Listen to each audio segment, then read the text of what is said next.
Roll call. Commissioner Baskerville Shepherd, Present. Commissioner Isaac Owens, Present. Commissioner J. Wesley Rainey, Here. Commissioner Vice Chair Royce Reed Sr., Free and present. Chairman Joshua Deriso. Let the record reflect that Chairman Deriso is not here for whatever reason. And can I have approval of the agenda for today? Mr. Chairman, if I may, can you all amend the agenda to add items 1 and 2, public hearings, as number 6 and 7, because the public hearings are today. And if you all choose to, you all can, either approve or deny, but we need to add those to the agenda. I'll entertain a motion. So moved. Second. Or stand approve agenda amendment. Should be 7 and 8. Or 6 and 7. We got 6 and 7, I want to move the discussion down to 8. Can we do that? Make the public hearings number 6 and number 7 and move the discussion for the ethics hearing down to 8, yes. Okay.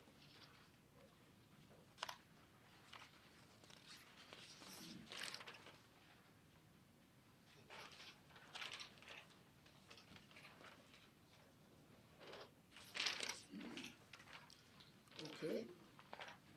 Can I have approval for the regular meeting minutes for October the 1st? Did we get a motion second approval for the amended agenda? We did. You can, okay, all right. Well, you know what? It's been a minute. I'm so sorry. No, I just want to make sure because I was making notes. Well, what I didn't do was I didn't call it to a vote.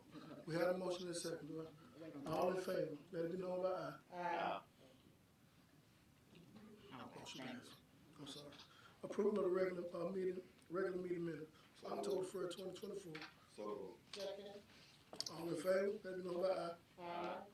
Motion passed. Okay. We're gonna get right into our public hearing, right? Okay. Request to amend the You zoning. can open the public. At this time, I'm gonna open the public meeting. Again, forgive me, it's been a minute. Request to amend the zoning for 202501 East 13th Avenue West from Light Industrial, LI to OI Office Industrial. The property is owned by Carter Sumco Incorporated. Do we have in the background? Well, that is the background regarding the request to amend the zoning. This item did appear before the planning commission. It was approved by the planning commission, and of course you all do not have to follow the recommendation, but it was approved by the planning commission. And so the next step is to come before this body. And so with the public hearing, planning commission. Well, if I may, if the planning commission, planning and zoning has already approved it, and this board approved the planning and zoning committee, I think we follow their recommendation. That's fine, we just have to, That's it fine. has to appear before the planning commission as a public hearing, because there could be those in attendance who were not here for that meeting, and so we still have to allow if Mr. Summers is here, I'm not sure, I don't see him, but we have to allow, any of those who are for or oppose it, and then we can close out, then we can move on to the next public. Do we have anybody that's for or anybody who's opposed? It is a public hearing, and you have this opportunity to speak. Is there anyone? Seeing none, we're gonna close out. We'll go and go to the next. Request to amend the zoning for the Orchard subdivision on East 20th Avenue from R 7.5 single family residential medium density to R4 multifamily residential. The property is owned by Double Up Outdoor Properties LLC. And again, Mr. Vice Chairman, this public hearing was held before, or a public hearing was held before the planning commission. The planning commission, they were divided. There were two who voted against and one who voted for this request. And so again, we do have the developers here, and I'm sure there are residents here. So we allow the developer the opportunity to speak first, and then they will have 10 minutes, and then we allow those who are opposed to the rezoning, and they have, according to what we have in the guidelines, 25 minutes. Yeah, for the opposing, those who are opposing the application, and that's total.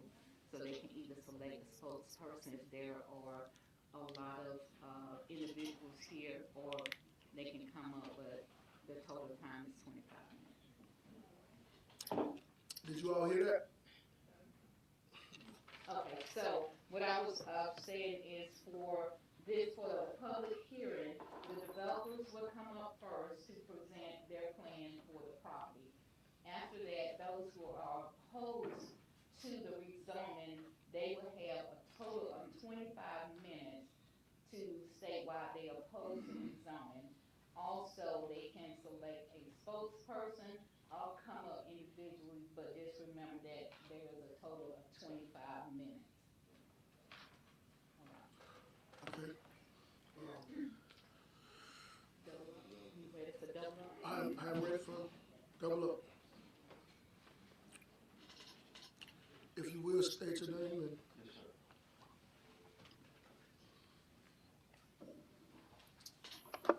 My name is Trevor Shaw, and my partners Cody and Ethan are here represented also.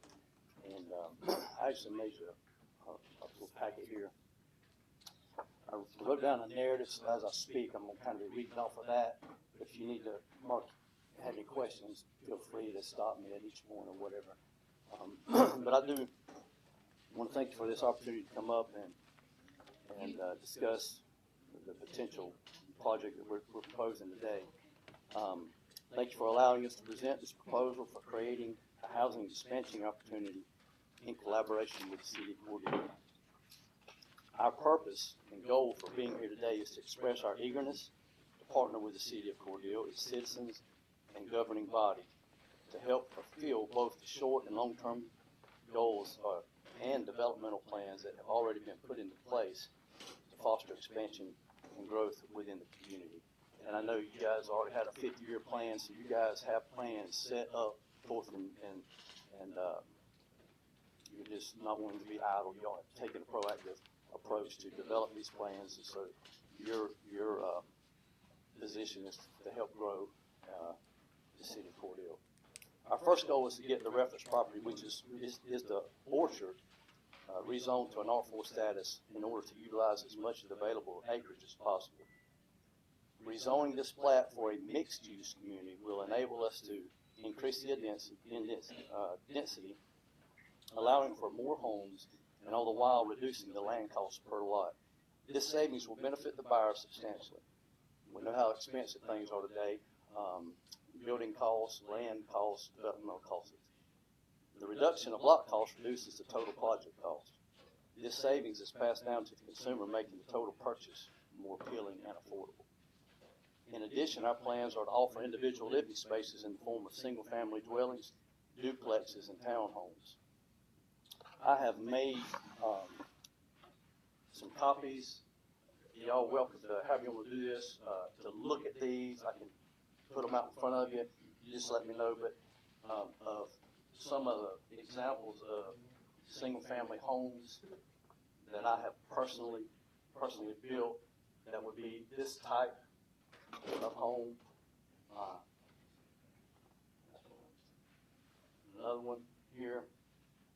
These are custom homes, but a single family. Then I gave an example of what a townhome looks like, and I have plans for every one of these. So this is something that definitely is up to date, modern. It's not something that would devalue anything in the area at all. And I have these available again if y'all want to look through these.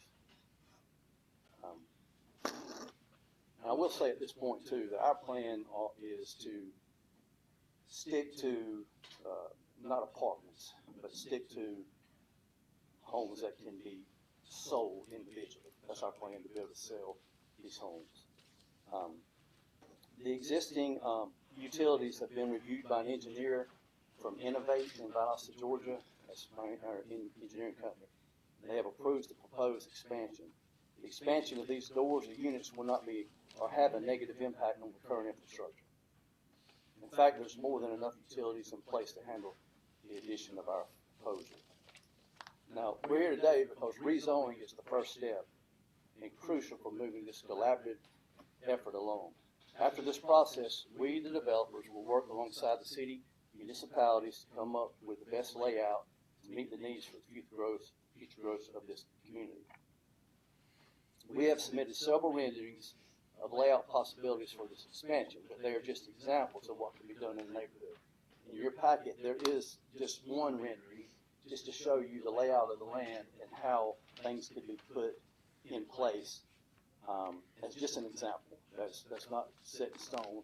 Anything that goes from this point, if the rezoning is approved, then we would work with the city to see how that would be mapped out. But again, our desire is single-family homes, duplexes, and townhomes that can be sold individually. Also including in your zoning, in your there's a zoning map in your packet. It's the color-coded one like this. I do want to point out that directly in front, this is us in the middle here, the orchard, directly in front of the entrance is R4 zone already. So, and then there's a subdivision directly to our east, and on the bordering the side of that subdivision, it's also an R4 zone. So, I'm pointing that out to say that what we're doing is in standard for what's already there. There's nothing. It's not like we're taking something and just putting in a countryside zoning area and just starting over. This zoning is already in place, so this would not be out of like normal to accept this as part of a future development plan. It falls within the line of surrounding areas. Also including in your handout is an updated market value chart that comes straight from Zillow. Zillow is you read anybody, they'll say it's very accurate for what's going on in the area. You can actually type in Zillow and see what the value of your property is worth and what it can sell for.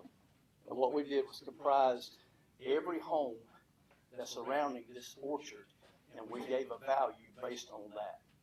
And so these values are determined from the most recent sales history, and that's in this charted area.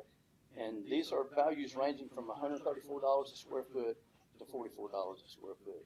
This leaves an average of $76 per square foot.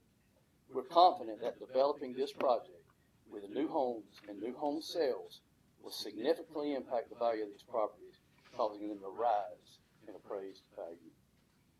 And then lastly, the tax benefit. This is where we come together. The tax benefit to the city of Cordele would be significantly impacted in a positive way, causing revenue to increase, allowing for continued development opportunities and amenities for the community of Cordele to benefit from. So, and I'll be glad to answer any questions, but I just want to make a statement. This property has laid dormant since about 2008. Nothing's happened there. And so, this property's been for sale many, many times, even after we purchased it. We looked at the possibility of teaming up with some other people and trying to sell this property. We had many people look. They weren't willing to take the risk to come to Cordele and start just building some houses. So what we've done over the past 6 months is talk with locals here, talk with developmental people that's involved in the community, and try to figure out what the goals were and what the needs were. And this is such a diamond in the rough to have this opportunity because it is a community that already has utilities there. It already has the infrastructure there. And for us to be able to come now and split this up so that we can offer a lower price, total price package to draw people in here to buy a home is so rare. There's a reason why there's developers not coming in Cordele right now, buying a piece of property, putting in the infrastructure, and paving the roads and building houses. It's too much risk. It's too much risk. If you'll bear with me, just so this goes back to really the concept of working together, because we all play a part in this on how we make the community grow together. I don't know Martha Stewart very well, but I did watch a small documentary on her one time. And if you know that name, she has learned to market like crazy. She's a marketer. But she was just a little country girl at one time. She could bake. She figured out she could bake. So she took some cakes, about 20 cakes, to an airport, set up a table, put a tablecloth on it, and laid her cakes up there, her whole cakes up there. And she had signs of $25 per cake. What she noticed was people would come by and take a look, but they wasn't stopping and buying. Some might even ask a question, but they wasn't stopping and buying. And so she thought, I've got to make this more affordable. I've got to break it in pieces so people, even let people taste it. So she cut up those cakes, and she put $1 a piece on the cakes to start off with. By the time she was through, she was selling individual pieces of cakes for $3 a piece, and she was selling whole cakes for $25 a piece. And so the purpose of me even saying that is, we've got an opportunity to start small, to divide up, to be able to keep costs low. And once we do that, and people start purchasing homes, I can tell you, the value of everybody's homes is going to go up. These people that move here are not only going to live here, pay taxes here, they're going to eat here, they're going to shop here, and they're going to take part of the community.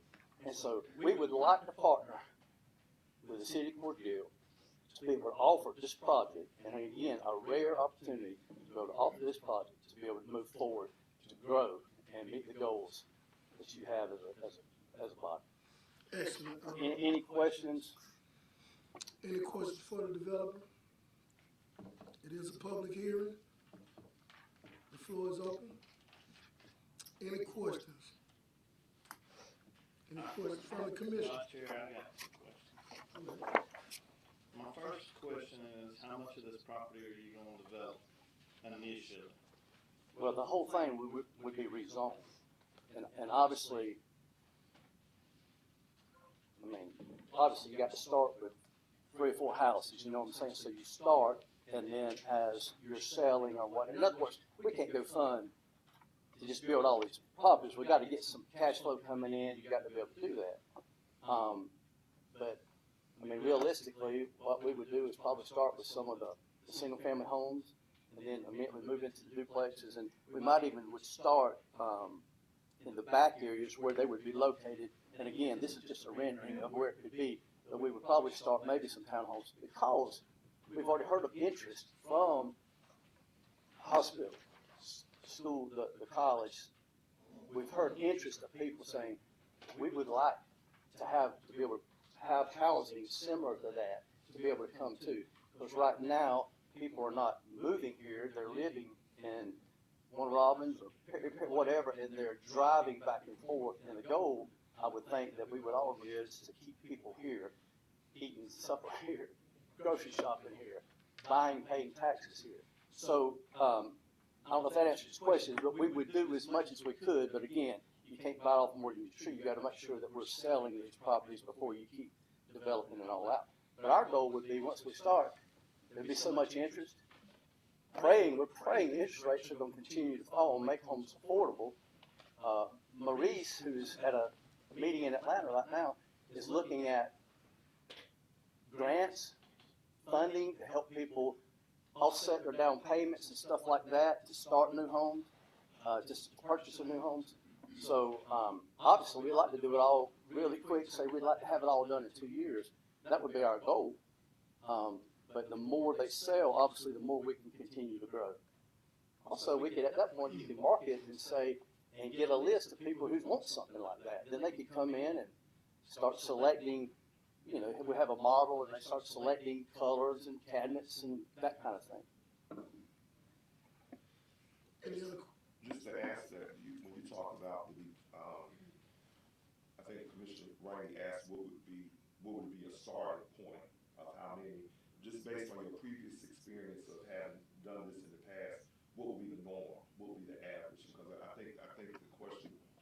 Let me make sure I understand then. Are you saying like how many units would you have at one time? How much of the land would you be looking at to develop and to start off with? So that constitutes a certain amount of spacing is what I'm saying. Green space, Right. I understand what you're saying. see, that had a covenants on it. It was initially set up as a retirement home. And you had to be like 65 years old to even buy a house in that area, which at that time, I mean, that's how that originated. And the retirement, we just didn't have that many retirees coming here. And I think there's like 2 or 3 houses still in that area. So, what my concern is stuff you've alluded to. It's now October. And mid-October, we have had 2 new housing building permits in the city of Cordele issued. And so you got 2 new houses only. Now, the reason why in Gillespie Selden's coming online, and we have Propel looking at the community, and Propel is sitting here saying we need single-family homes in the price range of $150,000 to $200,000 is what we're needing. Is this your concrete plan on how this is going to develop, or is Are you referring to the layout? the layout? No, sir. I mean, and that's why I reiterated that. This is we actually presented 3 or 4 of those just for our initial meetings, just so people could see what how to utilize that space. I can tell you now, this is not affordable housing. This is for people to go get a 30-year mortgage and come in and be able to buy. But I would say that, from the state of Georgia's standpoint anyway, the funding that they have available to help people with down payments, they consider anything from, I think it's $125,000 to $296,000 price range that you can receive assistance for your down payment to get started. So we would definitely not be in the $300,000 range. So, and I would say this is, I mean, these particular townhomes here are about 16 to 1,800. Some of them's a 3-bedroom, 2-bath, and some of them's a 4-bedroom, 3-bath. You can see some of them have a garage, and the ones that's beside it that don't, that's an extra bedroom instead of a garage. So basically, I mean, it would be not very wise to go out and just build everything the same. The needs of the community, the people that are looking in here, are all going to vary somewhat. Some people may just need a 3-bedroom. So we would want to. We can't go out there. I'm not going to build 1,000 square foot houses and try to just cater to that. We got to mix it up just a little bit so that you can draw people in. But there is, I'm still confused on the question, because green space is what you were, and there's plenty of, if just even on that, there's green space that we've got. I mean, you can have, we talked about this, but cooking gazebos where you can go out and grill out and do things like this, possibly a playground area or something, so for smaller kids they can go, that kind of stuff. Our goal was not to put a pool in, a community pool or nothing like that. That's not what we were trying to do. But as far as getting it started, we want to get started as much as possible so that there'll be available homes on the market to take advantage of the rates that will continue to fall, that we're praying will fall first of next year. Because really, after politically what's going on, and just the wars that's going on, all the things that's going on, inflation, possible recessions, we just don't know. So we want to keep things that are affordable, that would allow people to come into Cordele to purchase a home, to be able to live here, and to be able to shop here, and to be able to grow this community. And so, But we're open to whatever, from this point after rezoning, we're open to listening to help fine-tune whatever that layout is. so I have a couple of questions. Yes, When ma'am. you presented at the planning commission meeting, so you mentioned that this will be an HOA community because, of course, we know there are covenants there. So is that still the plan for it? Yes, ma'am. Okay. And then secondly, part of this, there is a clubhouse, and so that still would be part of what is developed. Well, Mr. Lee owns the clubhouse. It's there right now, and I think he's done some, Mr. Lee sitting here right here, he has made some modifications and put in another bathroom and some bedrooms in there, and I think he actually allows or rents out to some of his friends or one of his friends now. Yeah, I let my friend live there. So he gets to stay there. So it's almost set up like a home right now. if that is available and we could purchase that, we would obviously make that structure back into like a clubhouse that anybody that's living there could have a birthday party. You know, you could rent it, that kind of stuff, or whatever for family reunions. That would be available. If Mr. Lee wants to hold on to that, then we would build another one beside it. Excuse me, my only other question is, in one of your statements, you said duplexes as well, Mr. Parker, I mean, is there That's just, that we would, there's several zonings that are available. I think this is R75S is what this is currently zoned. Y'all have a zoning in the city of R75. The only difference with that one is that it's single family homes and duplexes. And so, we have something very similar to that in Lowndes County, where if you could go to single family home, you also have the zoning, you could put duplexes, and they're kind of mixed in there together.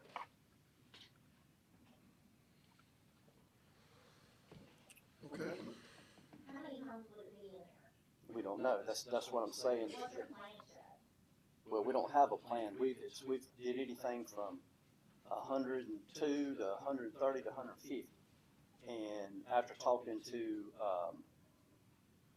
and that's units, that would be doors, you know, per unit. After talking to Miss Angeles, you know, and the last couple of meetings, they definitely 150 was too much, and we were fine with that. We're just trying to find out what the community needs. But again, if we had the zoning of just the R75 right here, we could take and put a duplex on every lot right now, which would be 88 doors just like that.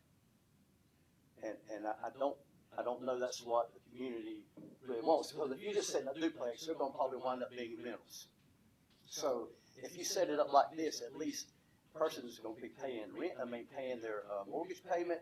They're gonna be having their own homeowners insurance. They're gonna be taking care of their place, their own individual place.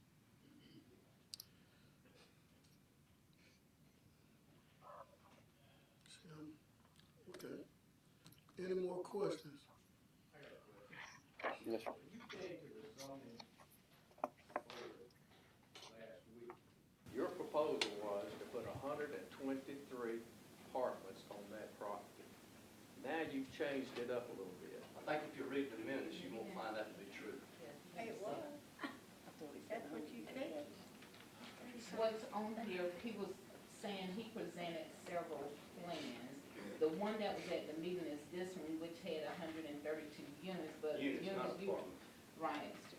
So units you're referring to, doors, units would be everything in here, the single family homes and the townhomes and duplexes. So that's what we had at the planning commission meeting, this So right here, what it is said his plan right 132 units. So my plan right now, what I'm saying in front of this council is that I don't care about putting any apartments. That's more of a rental type thing, apartments.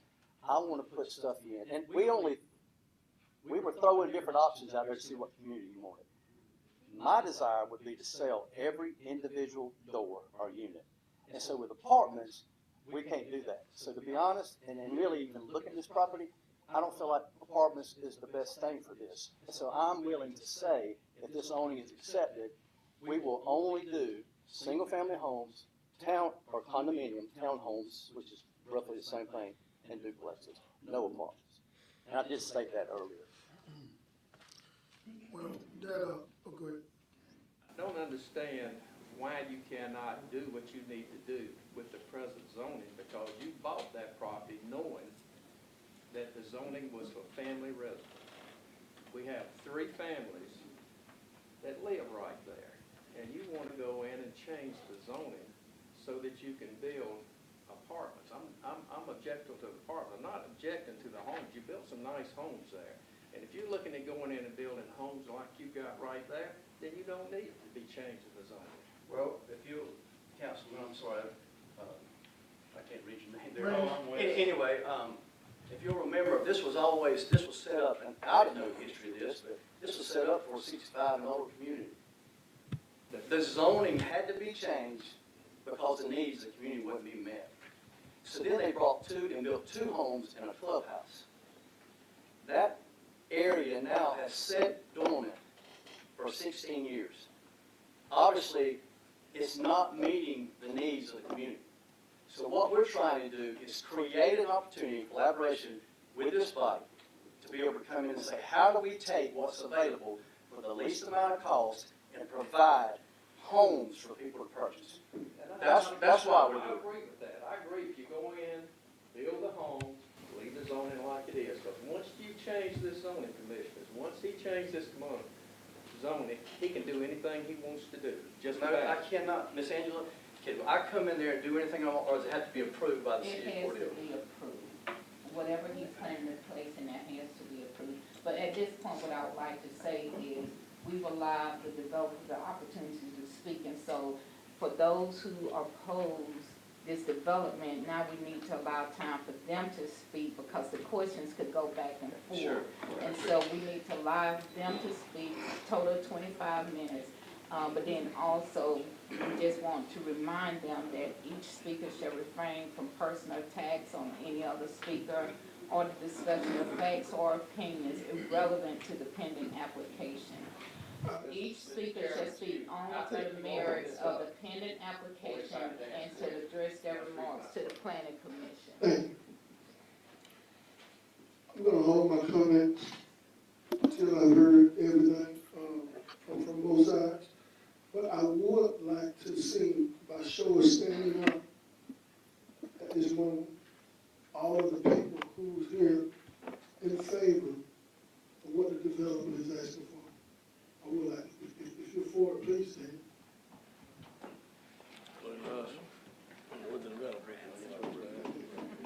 Stand. You're not? Are you citizens of Cordele? We're the developer, part of the developer. Okay, so now we're, at this moment, we will go into the other side. Start with it. Okay. Would you like me to leave these up here, or y'all just? And who will be speaking on behalf of the people? Mr. Paul, please.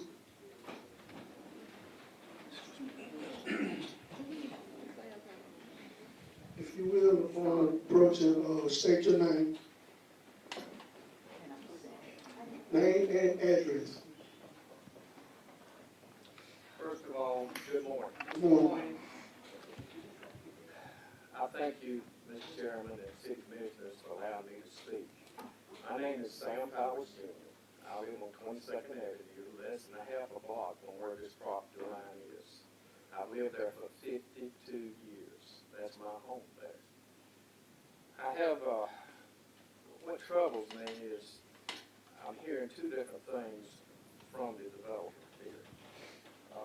First of all, he knew when he bought that property what the zoning was. And when he bought it, he had in mind, at that time, I hope he had in mind, to putting in family resident homes there. But somewhere along he changed his mind and came back to the zoning meeting, claiming he wanted to put 100, I believe it was 32 apartments there. Now we changed up a little bit. These homes that he's got is showing right here, the homes, yeah, I agree with that. That is for the zoning that's there now. You don't have to change the zoning to build homes in there. If I'm correct on it, is that right? No. The zoning that we have now is for single family, does not include the townhome. No, not the townhomes. That's exactly right. It includes the homes. Up for 44 homes. We have no problem. I have no problem with that. I'm speaking for myself. I have no problems with that. But, you know, I think they just formed this company 2 years ago. They bought the property. And from what I see, they have done nothing to that property. They have not done anything to the front of it to keep it looking nice.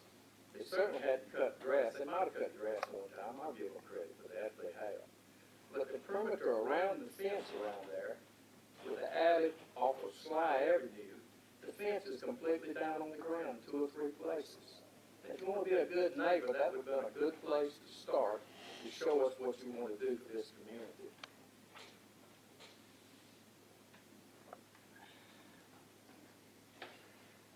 You know, when you commissioners decided to run to be a city commissioner, you had in your heart, we want to do good for Cordele.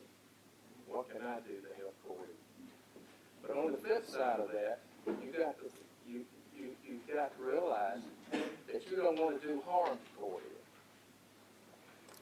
And for these families right here that have 3 homes on that property already, or to be able to, they were looking at homes going into that area. They were not looking for apartments or anything, they were looking for homes. So I would say for them, do no harm. I'd say for us that live around that area, do no harm to us. Let us live there. Thank you. Just keep the zoning like it is. That was 3. What else? Anyone else? Will there be another? Sir, just want to ask a question. You said that you are in favor of the homes being built, but you're not in favor of the duplex. That's exactly right. As long as it's in with the zoning that it is now. Okay. I guess my question about that comment that is, the 65 and over, will, if we change the zoning, will a person 40 years of age be able to go there and buy a home? Because if you change the zone, it's no longer for 65 and over. So the zoning as it is, only a 65-year-old person can go there and buy a home? Well, no. That's what I No. have to make clear. Right, yeah, no. Yeah, that was originally a That was covenant, the so that's why it's original, real. yes. It was Yeah. originally 55 and over. 55%. The original was, the developer was for 65 and older because it's a private road, it's a private road and community. After the developer went, the property went back to the bank, they're no longer private property because they took the road and turned into public road.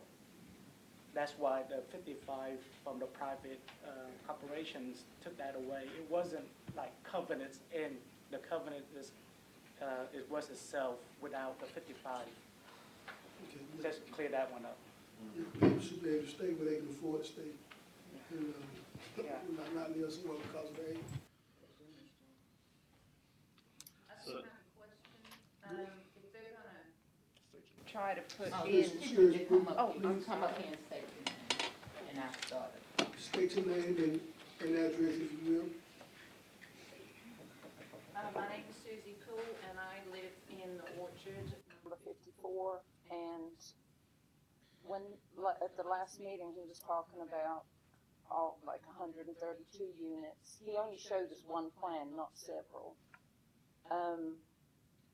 My concern, and I know he's addressed it, but I don't see how when they did the infrastructure for 44 properties, how it can actually hold 132. And there's only one way in and out of there. And I see nowhere, because there's houses all the way around that property. I don't see where they could put in another entrance to slow the traffic, because there will be an abundance of traffic, people going in and out of there on that one street on 20th Avenue, and there is nowhere to put another road. Mr. Chairman, Vice Chairman, if I may address those comments. I held a meeting with department heads to look at this property to make sure everything was in place. And so Debbie was there, Steve, and we had, this, asked everyone to look at this. And so based on that conversation, the infrastructure is sufficient. If they're looking to move to a R4 zoning, the infrastructure is sufficient, but then also there was discussion regarding another entrance because of course police and fire were concerned about their vehicles being able to get in case of emergency. And so I know during the discussion, and Maurice isn't here, but there was a discussion regarding a second entrance over in this area, in case they needed, and I think it's over in that area, a second entrance, but those two things have been in the conversation regarding this development infrastructure and a second entrance. Can I ask you where that actual entrance is focused? Do you have it marked on your drawing? Because I know Maurice was looking at this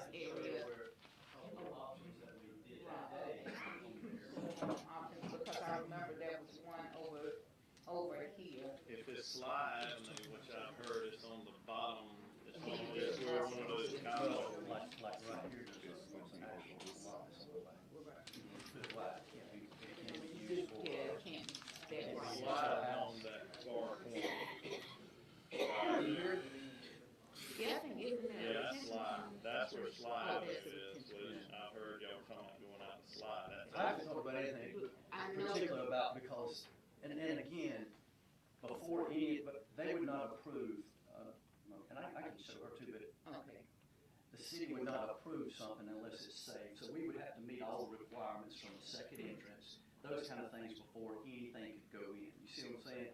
So this is just the zoning meeting to try to move to the next step, to let's draw something out to see how, make sure it's safe, make sure it's got good traffic flow, make sure the fire engines could get in, get out, or whatever. That's the next step. This meeting is just basically to say, yes, we can move forward for that. But here's, I was going to show you this. Commissioner Owens, if you all see that area. Well, It's right on the side, go over to that line, right, that's, yeah, but see that line, the line that's, yeah, But what right about there. the house? Because that's about, that's some property that cannot be developed, and so that's the area that they were looking at. So you're gonna be taking part of somebody else's house?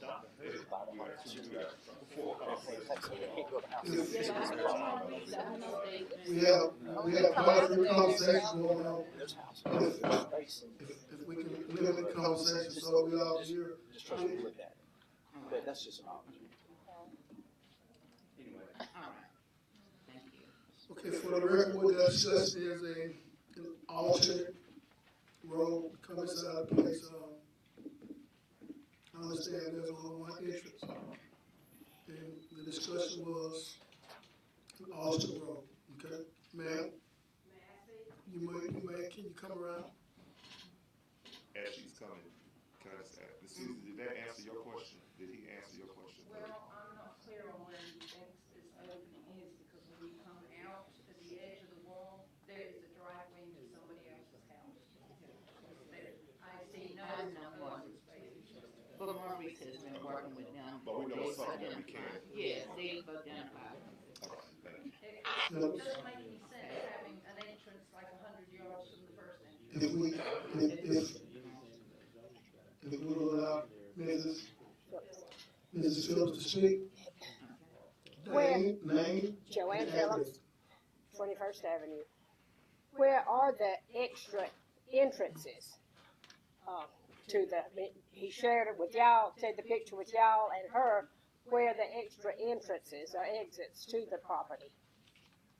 At this time, there's none, but in the plan, I guess.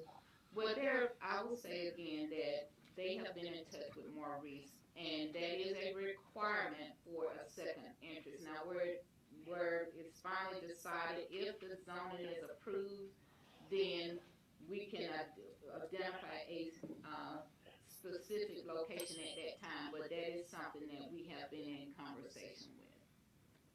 And again, the meeting right now, the hearing is just for the, rezoning, not going into the, the details of, everything on here, because again, this is not the plan that will be approved.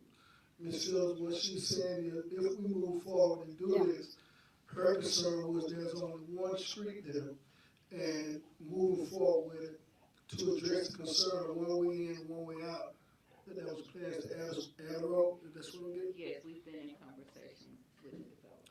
That's if it moves forward. My concern is that he bought the property, they bought the property for a bargain. When I buy something on sale, I can't take it back if that stain didn't come out and get my money back. I can't go back and get two. I can't change my mind. I mean, when you make a purchase, then you know ahead of time, you do your due diligence before you spend that kind of money. And also, the city commission has has committees. Your planning zone committee recommended against the rezoning. Do you not adhere to your committees? Are they just there for show, or what is I don't understand. I'm just a retired lady that doesn't know these things. To answer your question, Ms. Phillips, there's several boards that this commission appoints people to, and ultimately, the final decision lays on this commission. So and it's like that everywhere. This is pretty much where it stops, right here. There's been board that said yes, and this commission or other commissions that said no.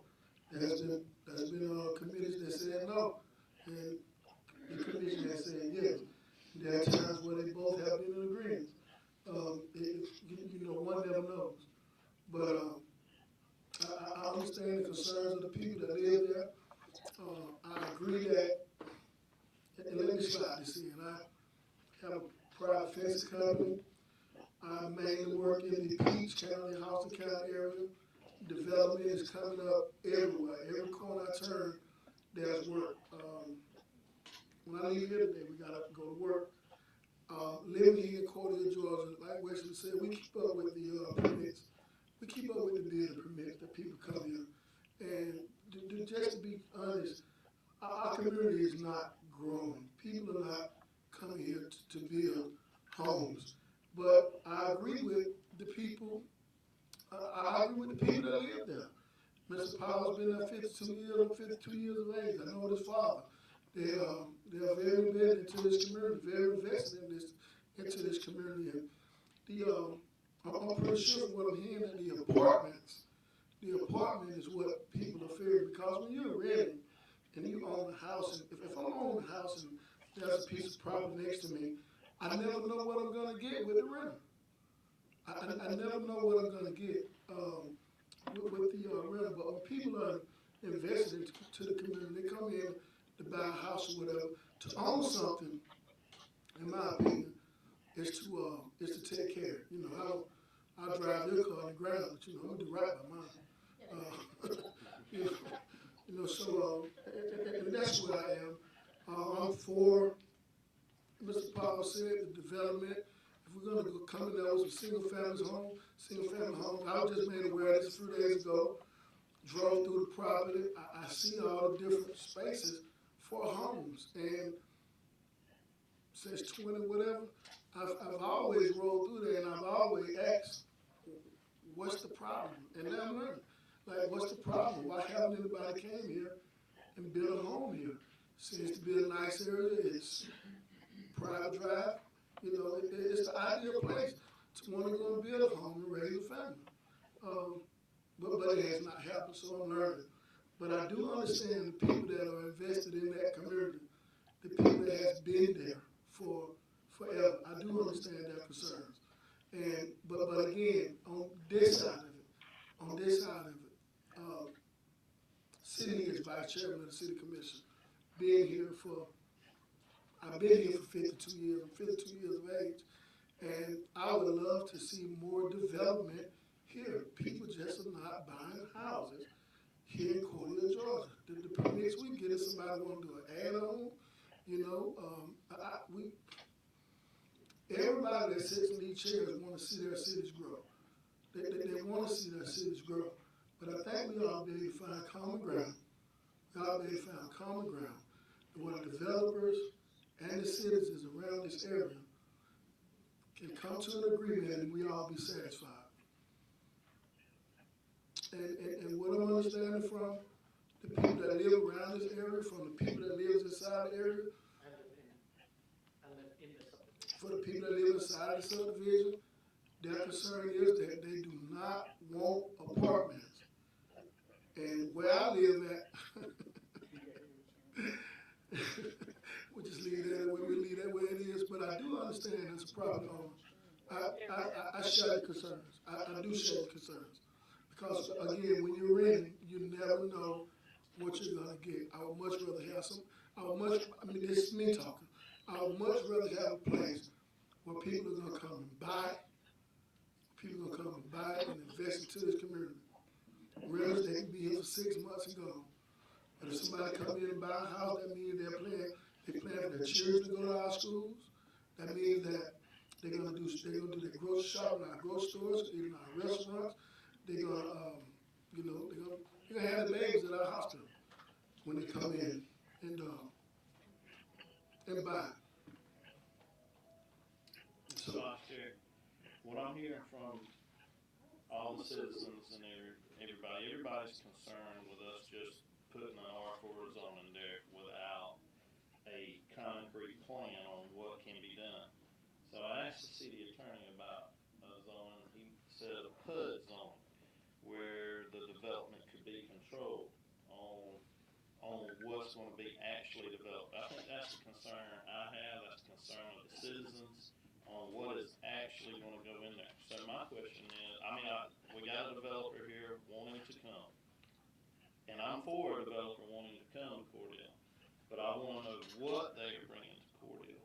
So my question is, can we go back, do the PUD zoning, let them come up with a concrete plan, because right here, there's no second entrance.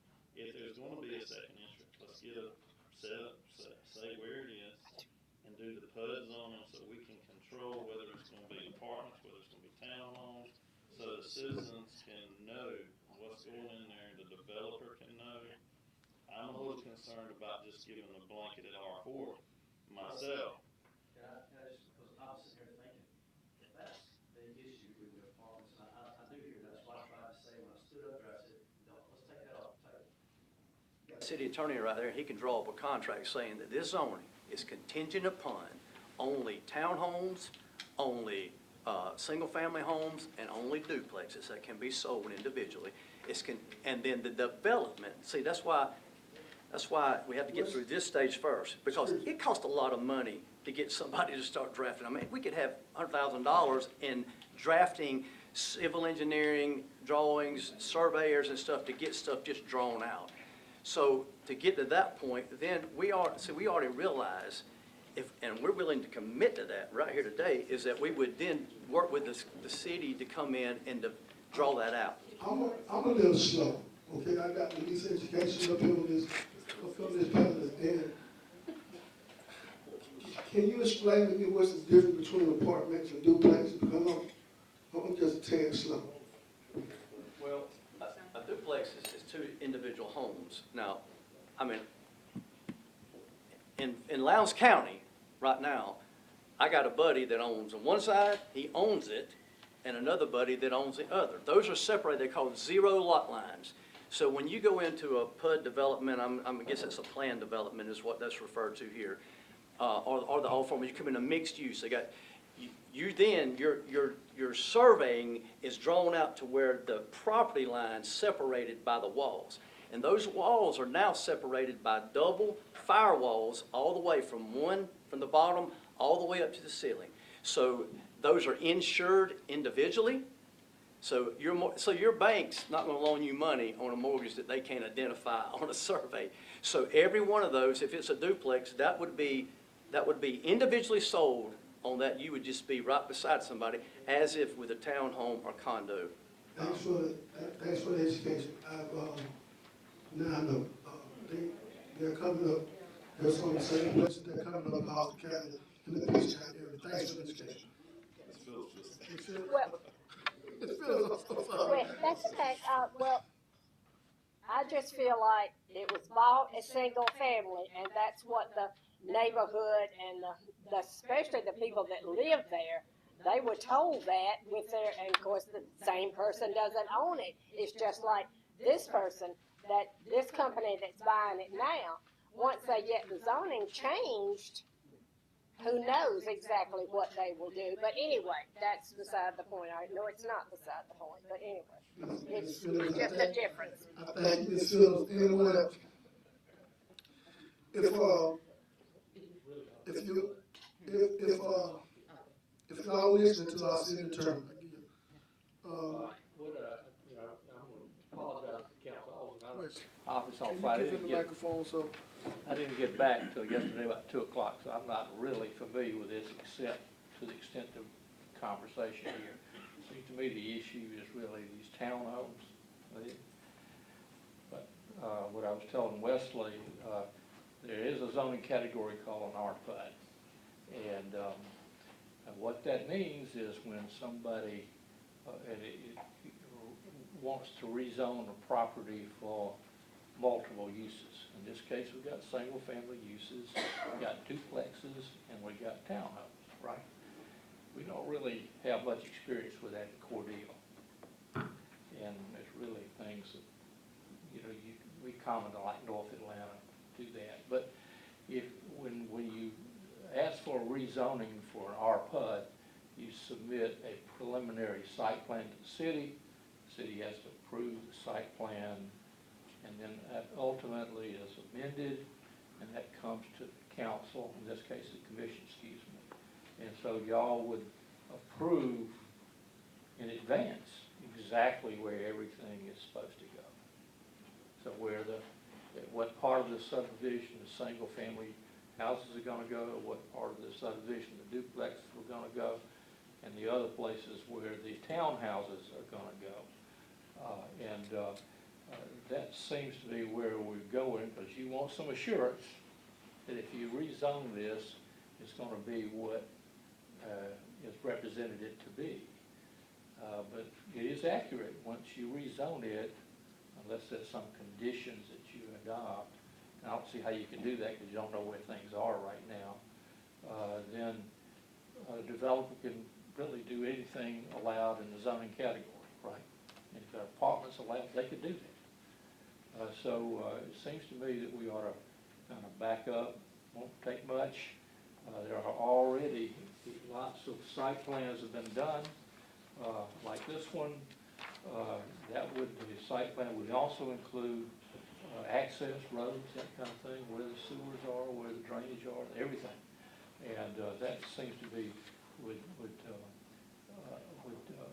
satisfy the commission's interest, would also give an opportunity for the public who are there to comment on the site plan itself, and you would actually have the right to approve what goes where. And I think, Yes, sir. Vice Chair, I think that when we hear what's being said by the citizens that live there, they're not in opposition of housing, as we all know that we need housing. But their concern is that, we don't know what's going to be there. And if there's a way that we can do that and satisfy the desires of the developer, the need for more housing in our community, and for the people who live there to come to a common ground, I think that would be the best way of looking at it. Because again, when you hear Ms. Phillips and Ms. Powell, the thing they said, they're not in opposition of it. But we just need to know, because nobody wants to say, yeah, we did it this way today, and then tomorrow it changes simply because. And I think that if that's a way of rectifying, I think we can all come back to the table with that. And I would think to have a more concise viewing of what the expectation of what's going to be there. Because see, right now we're looking at this is not necessarily it, but it could be. And I think that we need to, I think what they want to, we want to be able to see what it's going to be. Yeah, and I think that would help. I think that would help bring it to a happy medium. Tommy, with that, we would need to go back before the planning commission, I would think and so. then bring, with a public hearing as. That's a gray area. Okay. That would change what the planning Right, commission. yeah, so we would need to go back to the planning commission and then come out and, public hearing as, our PUD, and then bring it back to the city. Well, they could submit, they'd have to submit a site plan. Right, of you know, course, right, they and would need to I submit think that. staff would review that and say, Right. well, we want this. But we obviously want another road. Right, and I know we've already. And we've talked about that. That's laid out. I don't think it has to be as detailed as that, but it ultimately would be. But that, you have a preliminary plan and then a final plan. And that's what would happen. Can I ask what a PUD is? I mean, what is allowed within a PUD? Plan unit development. As I said, I'm coming to new to this right now, so I'd have to do some work. But it's in this case it's a residential PUD. So what we're doing here is you want to put 3 different things in the PUD, right? You want to put single-family residences. You want to put duplexes. They'll go in a certain area, and then there's the townhouses. I don't know that there are any townhouses here at Cordele. Anybody know? Do we have any townhouses? Oh, yes. Where people own the individual houses? Well, that's a townhouse, okay, that's what they're talking about. What we've got are apartments, I think, apartment complexes. But I happen to own a townhouse, actually, and on St. Simon's, and and I own that one piece of it, and there are about, I think, 15 or 20, they're just like that, common walls. You have to have an HOA because that has to be managed, and so that's a different thing than what we've had. But you could put all three of those in the site plan. They're here. We're just not talking about a specific site plan. This is what we're talking about here. This is where we go, and you would know exactly what project was going in what place, and then the council, excuse me, I did it again. The commission could say, well, no, we don't think that's right. We want you to put this over here, and you could approve it or disapprove it based upon what the actual site plan that everybody would be committed to. So just to make sure I'm clear, the PUD is, It's what okay. makes that different than what we have is the PUD is a predetermined. It doesn't, so the PUD would allow for apartments if you predetermined that apartments would go for there. So the thing's different from this zoning is that right now you have, I think you can put a daycare inside this thing with, if you go to R4, and obviously, so you're saying the best thing to do is to not eliminate those different things now with this zoning and say, we will sign a contract saying that we're only limited to this. The best thing to do is to do a PUD. Thank you very much. Is that what you're saying? No, it's, the operative word here is planned. It's a planned unit development.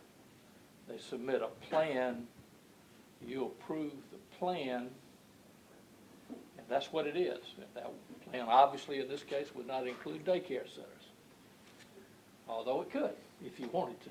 But it would include, as I understand the proposed project, townhouses, duplexes, and single-family residences, and where they would go, and what the utilities were needed to service each one of them, and where the road was going. And it'd probably have to, I don't know if they've gotten this far yet, but you would have to have an HOA, an agreement, so to speak, that goes with the deed for each one of them, that determines what the responsibilities of the development were, or the HOA, and what the individual property owner's responsibility. Everybody would own everything if that's what y'all want.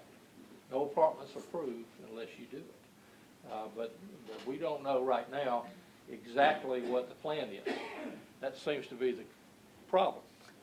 There have been several plans presented, and if we did this, an exact plan would have to be arrived at by agreement between the city and the developer. With the powers I've been trusted with today, I'm gonna close this public hearing. I'm gonna respectfully ask for a call meeting, a call workshop, so we can further discuss this. I entertain a date, but whatever we do, I wanna do it quickly.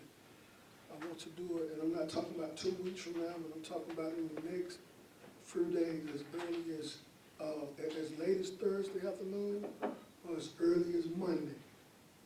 I think this is a delicate issue, and we need to deal with it in that manner. It's a delicate issue. We got concerned citizens here that don't want it. We got developers that wants to build something. We need something here. I think the key, so we just need to know how we're gonna do it. So, but we do need to get into our regular scheduled meeting. We have lapsed over for the public hearing, 25 minutes to 10 minutes. We can sit here and go back and forth all day. And I just think we need to set a day where this is the only thing that we're discussing, whether it be Thursday of this week, or Monday of next week. 9 o'clock. Thursday or Monday. Do I have this Thursday? I'm not going to have any time. Yeah, that's the wind meeting. I'm going to be in Valdosta tomorrow. I have to leave in the afternoon to get there. So how soon can you be in next week? Well, I can, next week, So in the morning, I'm pretty much okay. That's Monday morning, 11 o'clock.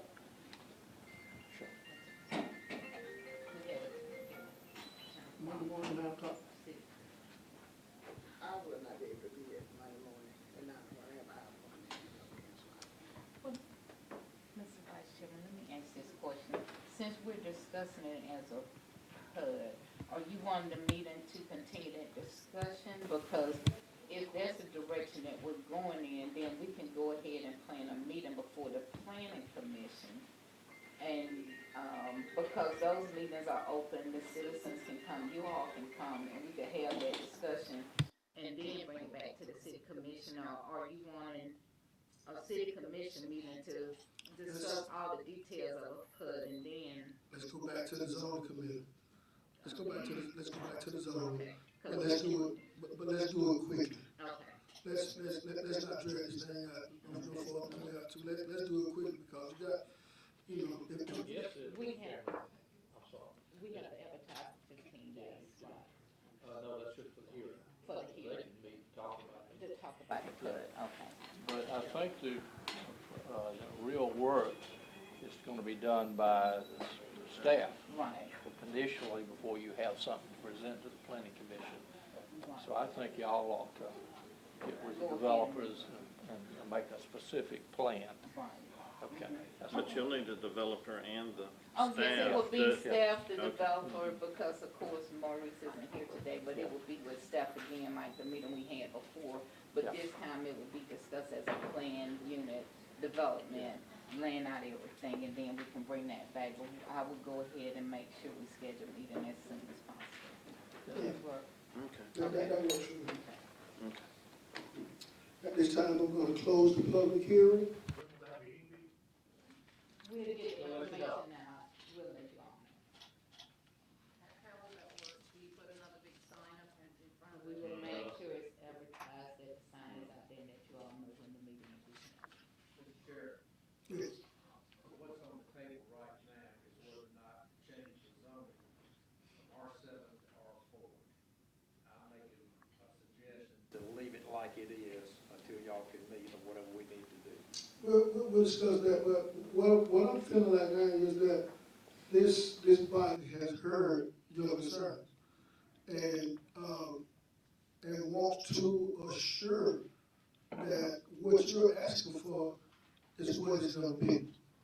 Is that understanding you guys have?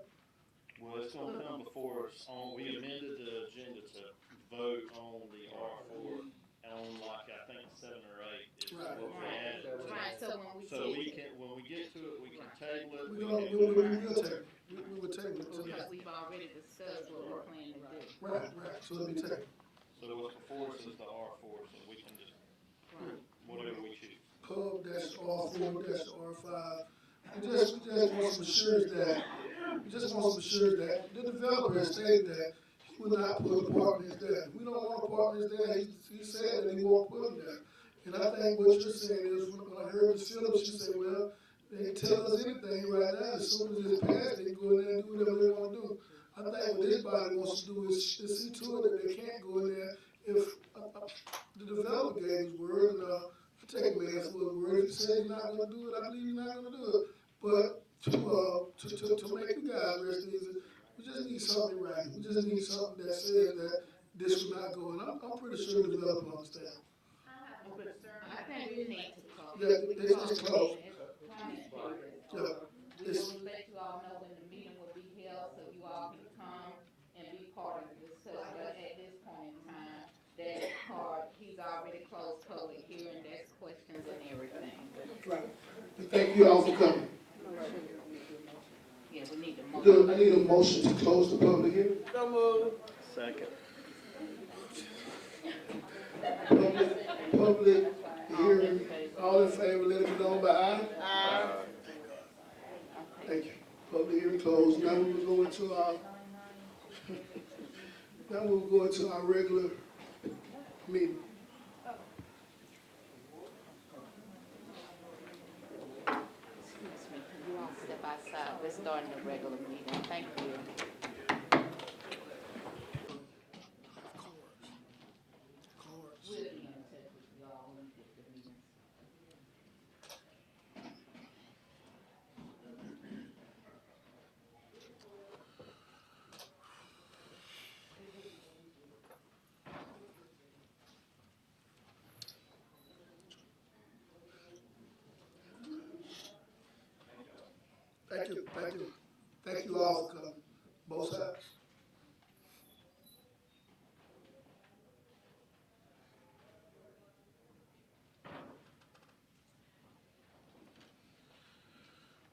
this time, I open up the public meeting. Do we have any speaker appearances? No speaker appearances? No speakers on specific agenda items? No? And now we recognize Ms. Beverly Vance for 42 years of service to the city of Cordele. Beverly, if you would stand, meet us over at the podium, and we have our house readers, Commissioner 3rd Ward, Isaac Owens, and Commissioner 1st Ward, Vestibule Shepherd. You guys are on deck.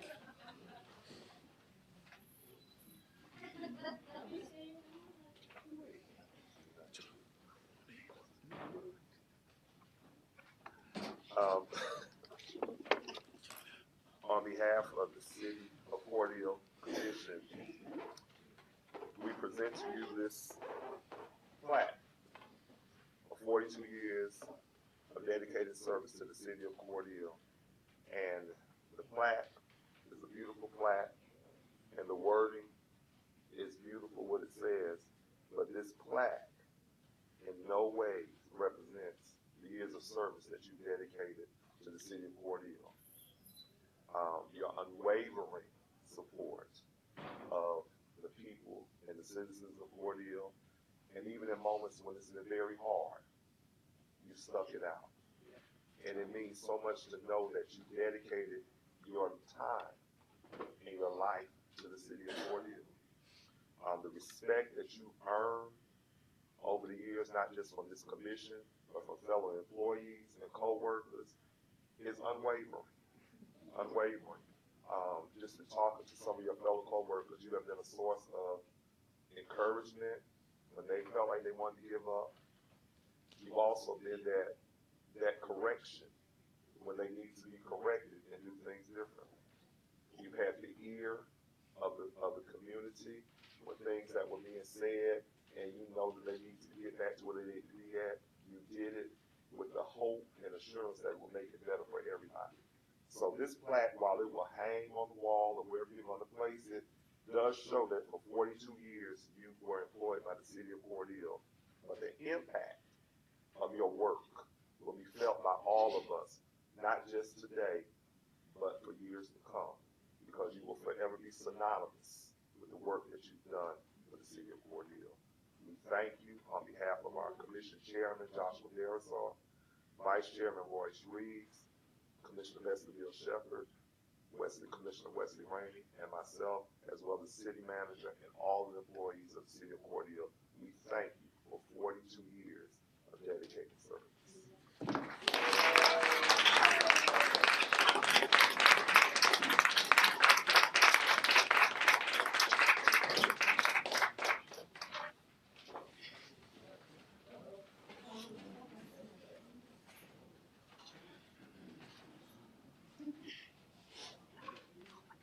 I know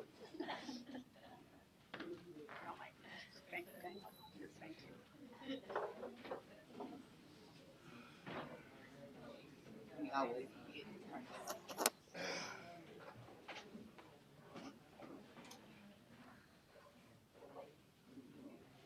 I was looking at your camera. Yes, ma'am. Nasty.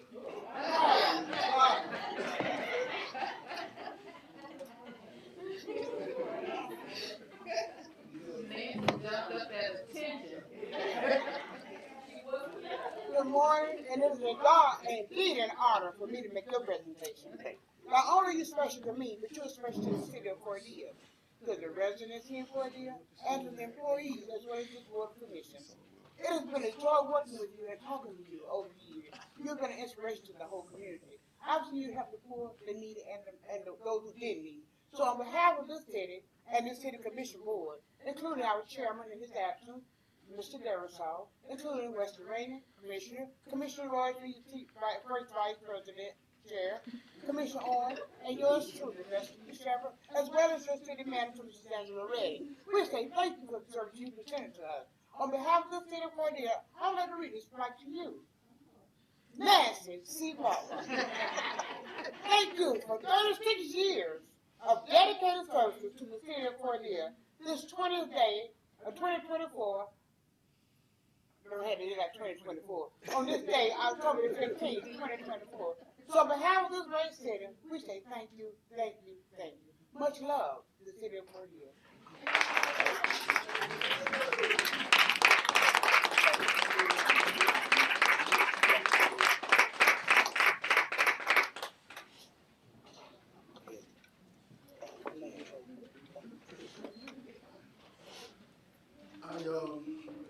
I must say I saw this coming. I did see this coming for a lot of years. You know, you don't go there to pay your water bill and see one without the other. You're gonna see Beverly, and if she can't help you, she's gonna send you over to Nancy. And as the years pass, and Beverly told you no, it don't make sense to go back and ask anything to Nancy. It just didn't make sense. But I want to personally thank you guys for what you've done for me and the citizens that I came to you about. I want to thank you for what you've done for me. And this city will, the city hall will never be the same. Over there in the water department, it'll never be the same. And I love you guys, and I appreciate what you've done. And thanks for opening up your doors.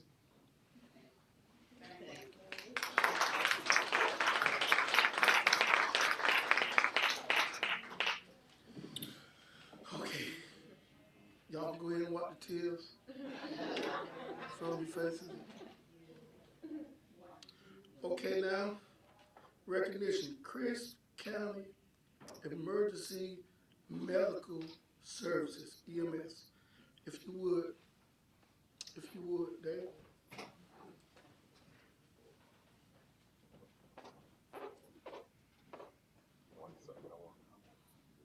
Certificate of Appreciation to Chris County Emergency Medical Services. The City of Cordele Commissions honors Chris County EMS who put it all on the line to deliver urgent, life-saving care to people in Cordele, Chris County, Georgia, in times of great need. Thank you. This 15th day of October 2024, City of Cordele Commissioner Joshua Deriso, Chairman, Royce F. Reeves, Vice Chairman, Ward 2, Leslie Bill Shepherd, Commissioner, Ward 1, Isaac Owens, Commissioner Ward 3, J. Wesley Rainey, Commissioner Ward 4. And again, on behalf of the citizens, we thank you all, David, for the job that you all do and being there at the time of need. And in so many other cases, you're there as well. Thank you.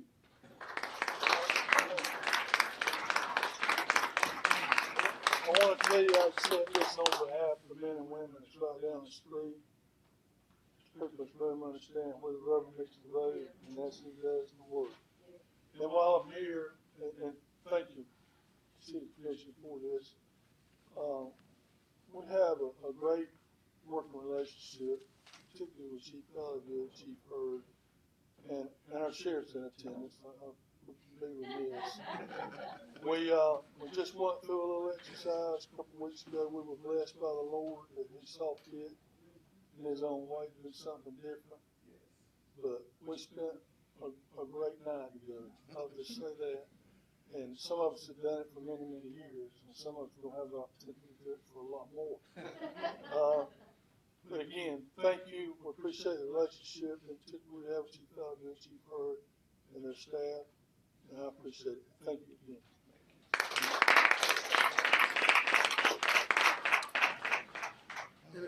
And if I can add on to that fine gentleman that just left the podium, there's nothing more precious to me than someone who's in leadership, who goes above and beyond.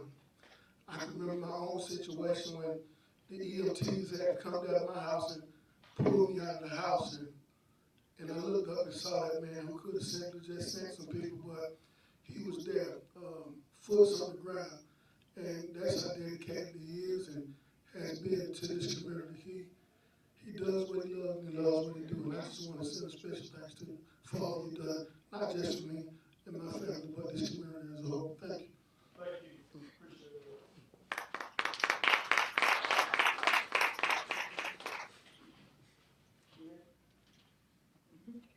it. Okay, recognition, Ms. Melody Godfrey, one of my favorites, light up the pink initiative.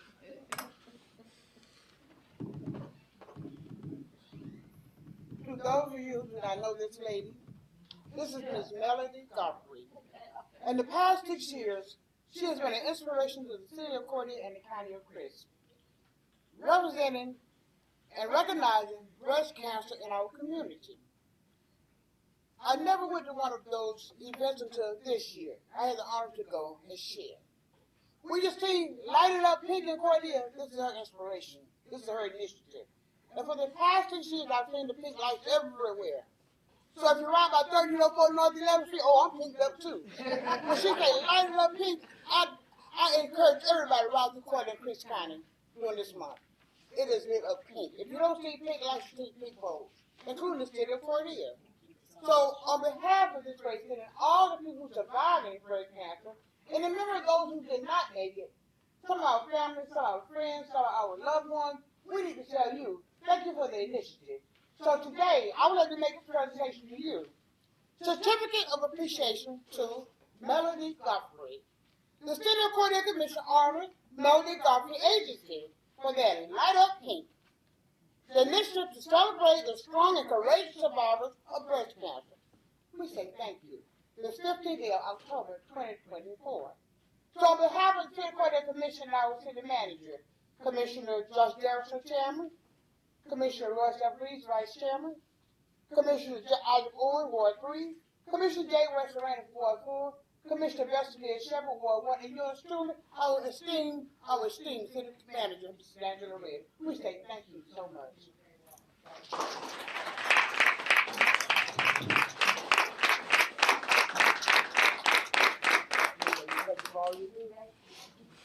I do accept this on behalf of my agency and my partner in crime, Sheriff Billy Hancock, is such a vital part of this event. And in case you don't have pink light bulbs to our city commissioners, I have brought you one so you can light up pink. Thank you so much.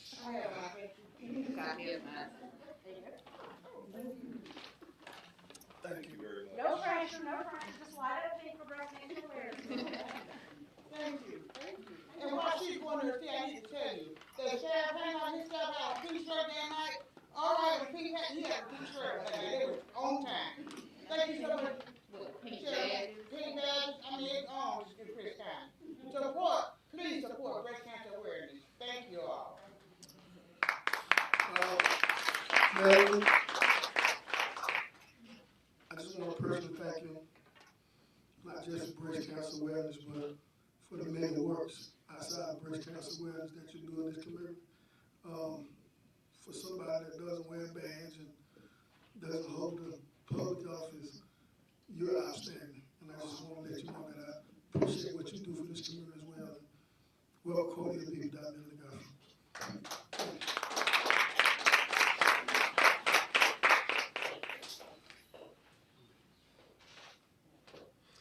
Okay, moving on down the line, presentations, Tracy Hathaway from the Regional Commission, South Street Urban Development Plan. Chairman, can I give a short introduction to this? Please, I was asking, I would love that. I would Fred love and I it. have been talking about this for a while. The commission will remember that we just got through adopting an enterprise zone plan in concert with the DDA. And that provides certain incentives for development. In that law, it says that if you have an urban redevelopment plan for the area, that it's prima facie evidence that there is dilapidated or housing or buildings that need redevelopment. And so we began looking at that, discovered that yes, we had developed an urban redevelopment plan and adopted it for Gillespie Shelter. That was adopted. But I think it was 11 years ago now, but they did develop one for the 7th Street corridor. It's a pretty elaborate plan, but we somehow could find no record whether the council adopted it, either at the RC or here. And so I called them, what do you want to do? I gave that out to many of the commission members last time. And the fee for redoing this is $2,500. And so so, the commission asked, well, what does it do for us? And that's a question beyond my meager capacity to answer. And so I called Tracy, and she suggested she just come and talk about it. And so y'all can decide whether you want to do a 7th Street redevelopment plan. So, Mr. Chairman, that's the internet. Tracy, you have the That's floor. it. Well, thank you so much. So, thank you for all of that, Mr. Coleman, because that explained why I was here. But, y'all did have a draft 7th Street urban redevelopment plan that for whatever reason was not adopted. As Mr. Coleman said, if we had had that, the enterprise zone ordinance would have been a little bit easier because you do have to, have the area have blight, to lack of reinvestment, and poverty. But the redevelopment plan takes care of those districts anyway. It basically, the plan itself implements the Urban Redevelopment Act from the state of Georgia legislature. It does give the city some powers when you have the urban redevelopment plan. It does allow you to negotiate variances and waive some zoning requirements in that area. It does allow you to have specific zoning conditions based on the property. It does allow you to identify properties that you're going to acquire or demolish. It gives specific implementable tasks on that 7th Street corridor. I just pulled out some. In your 2013, it did talk about specific rezonings that the city wanted to pursue to have more development along the 7th Street corridor. It does talked about a buffer between some industrial property and the railroad track. It talked about the park on the railroad track that turned out very well. So it's a little bit more specific task based on the character areas in your comprehensive plan. So when you look at the urban redevelopment plan, it's like your comprehensive plan, but very narrowly focused on a specific area and very specific tasks and who's going to execute them. So I'm coming from a planning profession, so I'm always going to say a plan's a good thing to have. If it's required for anything, no, not this particular plan. It would have been nice to have with the enterprise zone so we didn't have to produce all the other evidence, but we did, we got it, and that was fine. There is a relatively new program with the Department of Community Affairs called the Revitalization Area Strategy. Found this one out doing my research last week. You do have to have an urban redevelopment plan, and then there's a sub area within that larger area that's kind of like a target area up under community development block grants. If you have this plan, it allows you to apply for CDBGs once a year. Now there is a caveat. You've got to have your ducks in a row in order to be able to apply for CDBG funds on a yearly basis, because you've got to expend so much of the funding before you're eligible to apply again. But it also allows you to get up to 20 points on your CDBG application, which is fairly significant. For a lot of communities that don't have the needs that we have in Southwest Georgia, those 20 points can be a make or break on a CDBG application. There are some fairly rigorous reporting requirements with this revitalization area strategy. I did look and see who actually is participating right now. There's 5 communities: Bryan County, Cochran, Douglas, Millen, and the city of Perry that are actually participating in that program. But that's what an urban redevelopment plan will do. Now, the one you've got now is based on your 2009 comprehensive plan. So if you wanted to update it, we would have to incorporate the recent comprehensive plan that we just finished and really come up with new implementable tasks. Because I feel sure that y'all accomplished much of what y'all put. Even though you didn't adopt the plan, I think y'all did a lot of the work. So, if there are any questions, we're always happy to help y'all with any kind of planning, development, grant that y'all need.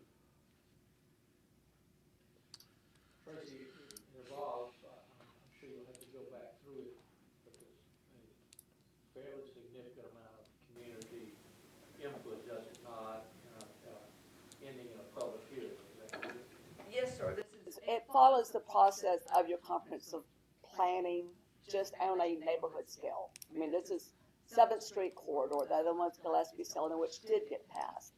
But you get the community input, you get the city input. What are the departments? I mean, this gets almost to the point of, we've got a 4-inch water line going down 8th Street. We're going to increase it to a 10-inch line.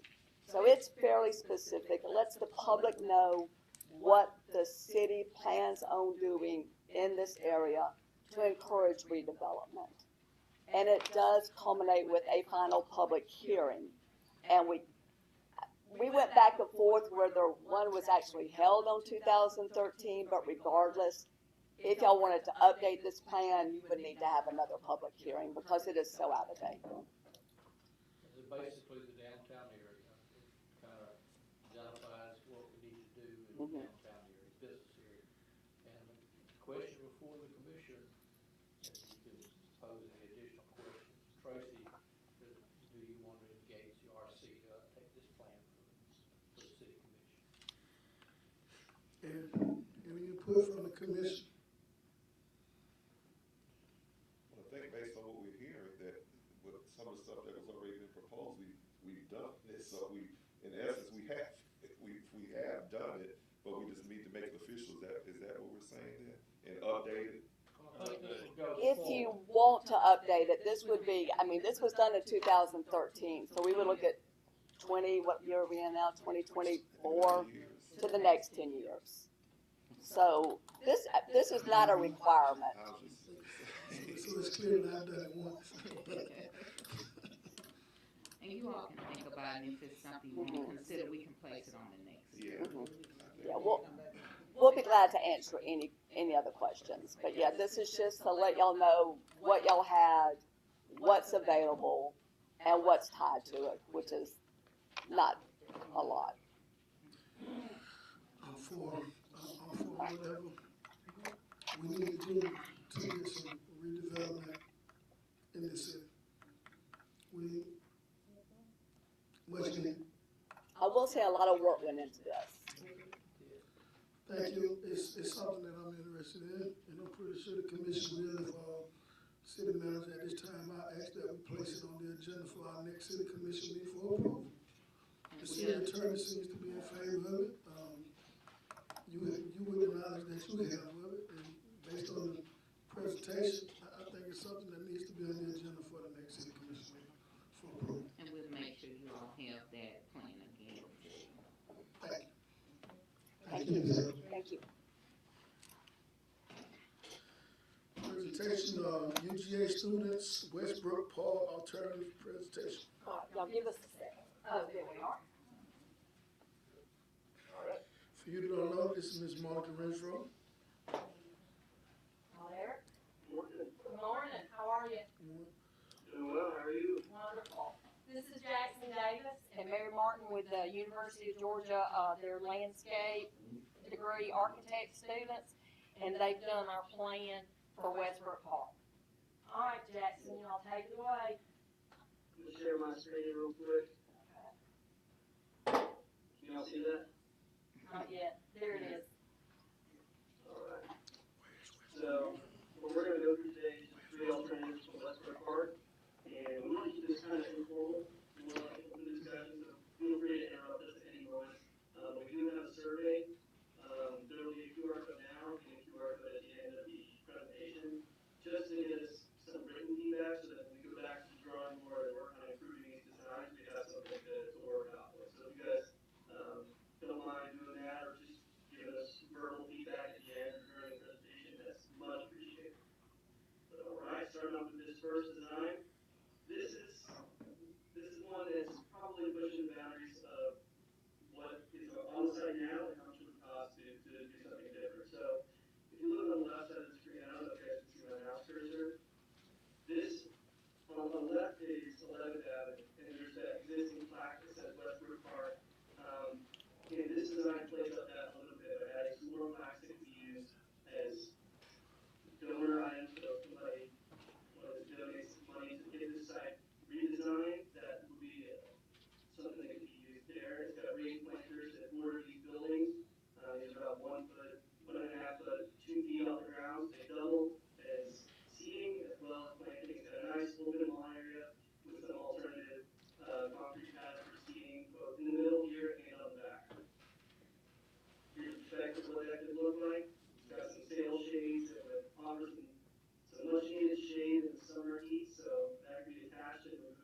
design.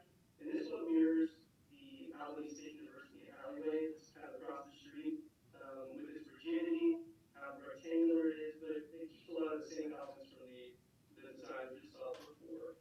It's got those raised planters that double as seating, but instead of a sail shade, this has sort of a mini arboretum of trees. So we have a natural canopy that grows. Some species like elm or Chinese elm has those nice small leaves. Hopefully, those even blow away instead of those large thick leaves that are there right now. And instead of lawn, this has more of a slate chip or a gravel aggregate base. Something that doesn't have to be mowed. It's still permeable, so water can seep through, and you don't have all these gigantic puddles. But it's just an alternative to the lawn. And this one has an asphalt pad in the back so that food trucks or whatever event is held at this site, you can access it from the back alley and pull in here, and it'd be a nice way to set up some sort of miniature event. This is what that could look like in perspective. Again, with raised planters that bring that green along the edges and act as a transition between those historical buildings and the new site that we're proposing. And you can see the trees in the background to create that natural canopy. We make it a unique space, make the front feel a little bit more open and the back feel a little bit more intimate and personal. Here's an example of what that seating could look like. Maybe the tables don't move, but the chairs move, or maybe none of it moves. That's the fun part of this. Part of the design is choosing what those small little details look like. And here's just an example of what those planners could be, similar to the ones right across the street next to Allegheny State's satellite campus. And that's what it could look like in the elevation with the cutout in the west building, planters, the seating chairs. And again, here's just what we envision it could look like, adding some variety into those planters, stuff that stays green year round, but then inject some color in the warmer months. And then small furniture that's not distracting but useful, and big planters, whether they look like brick or they look exactly like the ones that are across the street. It depends on how cohesive you want it to be. And this is just another example of materiality. String lights that can be hung or rolled in the building. Donor bricks in the pavement, if there's some banding between the concrete and the gravel chip. And if anybody donates to the site, they can remain stamped into the ground. Which could be a great way to raise funds. Also add visual interest because the red brick contrasts greatly with concrete. For the third design, we kind of wanted to build on what was already existing on that side. So you can see that path in the middle is already existing. And we just kind of cut out parts of that existing sod and added more concrete for event spaces. And in that back, you see where the tree is with lots of picnic tables, spaces where food trucks come up and people can sit, eat, and do whatever they like. And this design also has a lot of modular seating with the picnic tables and the benches and everything like that. So it could become regular, it could be a regular part, or you could move all the seating out. It could be a big event space with lots of open space. And to the left, you can see the plaque still stays in its original area, but it has sort of a memorial around it almost, somewhere where people can really bring attention to that plaque and understand what the park is and what it brings us. Here's some perspectives of the model that we made, and this one is a little heavier on the planting side, just because we do, for this we imagined it a little more parkish, not just full concrete, things like that.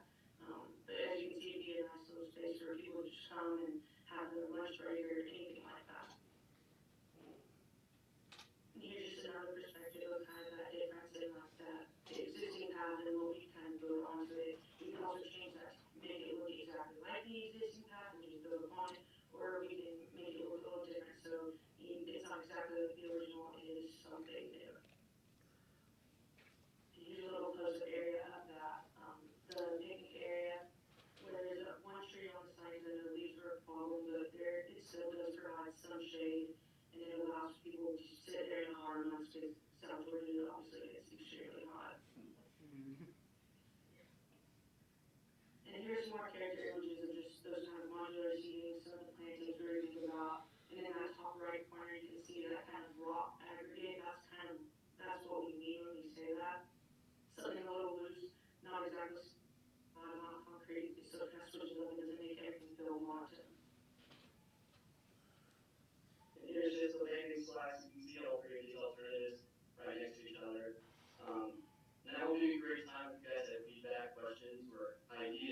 basically what they're kinda wanting y'all to do today is maybe if we could narrow it down so that they can, you know, pick a design and get more specific about it. We do have some things that we can utilize as far as furniture that's already there. The benches, there's 3 or 4 benches already there. And of course, you know, need to look at functionality, you know, what's gonna work best for events, because we will need water and electricity up there in the park, that will complement. The city owns the park, and the Downtown Development Authority owns the Allied building next to it. So, you know, this be a joint project, so one complements the other. The Allied building will become an open air event venue. We have a meeting again with the contractor and fire department, public works down there on the 23rd. And then after that, we'll be ready to get started on the Allied. We also have a contractor coming from Macon that will actually build the structure inside the Allied to secure the facade. So we want to be sure that the park complements the event venue and vice versa. The building on the other side of the park, hopefully in the future will become a restaurant. The property owner has already cut a door to exit the park to utilize it for outdoor dining as well. And we felt like Empire Dance would use it, the park, so we want it to be usable and attractive at the same time. So if there's a design that y'all like better than the other one, you know, let us know so they can, because that's their goal, is to be through with one design by the end of October. Is it something that they can send to me and I can get it to the city? Oh, yeah, they can email it. Okay. Yeah, because I think it would help, because, you know, today we just kind of going Right, through those. right. I think it would help for them to have those visuals in front of them so they can. And guys, can you email me the QR code too when you email the designs, and then they can respond through the QR code? Yes, ma'am. Sure thing. Yeah. I do This have is one. Wesley Rainey, City Commissioner. I do have one question. With Empire Dance and the Rail House being right there, have they been consulted on a design or functionality that would benefit their uses? Not yet. Now I will say that Rail House, they utilize Perlis Park a good bit. There's a large green space there that's empty. But that is a good idea. Now Empire, they're excited about it. Of course, nobody has seen these. This is the first time anybody's seen one of these 3. I would really like to get their input since they've made the investment in downtown. In Albany State as well. Albany State, to see a design that they feel like would benefit them. Okay, good idea. Once he emails it to me, I'll share it with them. Okay. Yeah. I do. I like the third one the best. The first one, well, the less trees because of leaves and those things. That's the problem we're fighting up there now. And it's just open. It's enough concrete where we could set up, you know, games and I like the picture on the third one where the food trucks were parked in the alley. Yeah. That's my choice, but. Am I hearing that I have 2 of you guys who like the third one? You two like the third one? Monica, you like the third one? I do, that's my pick. Okay, so I want to go ahead and get this one. I want to go ahead and get this behind us today. When they put some things on hold, I'll accept the motion for the third one. So if we need an answer for that, and I'm pretty sure that anything that comes to the downtown area of that magnitude, that the dancing group down there and that restaurant and our business state would appreciate anything better. You know, any improvements. Any improvements to do. And so if I get a motion on the third one. So move. All in favor, let me know by aye. So Monica, you you guys. Thank you guys for all you do for Cordele, Georgia. Okay, Jackson, will you just send me the third one Yes, ma'am. and the QR code? Yes, ma'am. Awesome. Good. All right. Thanks so much, guys. Thanks, guys. Bye. Okay, moving on. Thank you, I'm good. You're Monica. welcome, thank you. So when you show it to Albany State and Real House Tavern and what's the name? And Empire They're Dance, gonna be so just excited. show them the third one and I let them will. know that this is what done. Thanks, guys, I appreciate it. Okay, at this time, we're gonna go into our infamous department head, goals and accomplishments. Community Advancement Manager. Mr. Vice Chairman, I will present Maurice's report today. He is in Athens, Georgia, attending the GET conference, and that is the first item on his report. And so, of course, I'm excited about that and can't wait until I hear what all was discussed at the conference. The second item, attend the Georgia Land Bank Authority webinar. He was able to get on the webinar and receive information regarding the legislators who are looking to enact the Neighborhood Revitalization Land Bank Act that will provide funding for blighted property mapping, and so that will be great for the city. His goal number 3 is to attend the Land Bank Authority Conference, which will be held in Atlanta, Georgia, October the 28th through the 30th. And then, of course, we had the Orchard subdivision rezoning on the agenda, so we know we'll go back and work with them more on that in terms of a PUD. And then he attended the faith-based community meeting, and so that's his report. Any questions from Mr. Hill's report? Seeing none, we're gonna move to the Finance Director. Morning. Oh, you have a copy of my report in your packet. As you can see, the revenue collection for the month of September was down. That will be the trend through the rest of the year to the beginning of next year until we start collecting property taxes. So we'll need to be mindful of our spending. I'm currently entering the 2025 budget, so hopefully we'll have the budget entered and expense report to all department heads before the end of the week. So we'll see where we are financially, and then we'll move on from there. That's all I have. Excellent. My type of reports. Any questions for the Finance Director? Seeing none, we're gonna move to our fire chief. Chief Allen Good. Morning. Goals and accomplishments, as always, our goal is to provide the best possible service to the citizens and visitors of Cordele.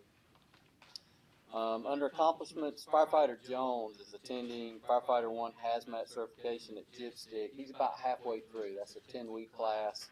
I found out last week he has been named class leader, so we're proud of him. He's doing well. Yep. Last week, we completed our 5-year ISO evaluation. Those results will be back in about 45 days. And I want to thank Miss Debbie with the Water Department and Linda Herman with E911 for their help. Because it's not just an evaluation on the fire department. Hydrants, water, and E911 are a part of that. So I want to thank them for all their help with that. Also, between Hurricane Helene and ISO, we haven't talked enough about fire safety, Fire Prevention Month, which is in October. Last week was Fire Prevention Week. Rick Smart helped us put out a daily reminder on smoke detectors. Our smoke detector blitz was part of that with Fire Safety Month. And the theme this year is smoke alarms, make them work for you. So that's what we're working on this month.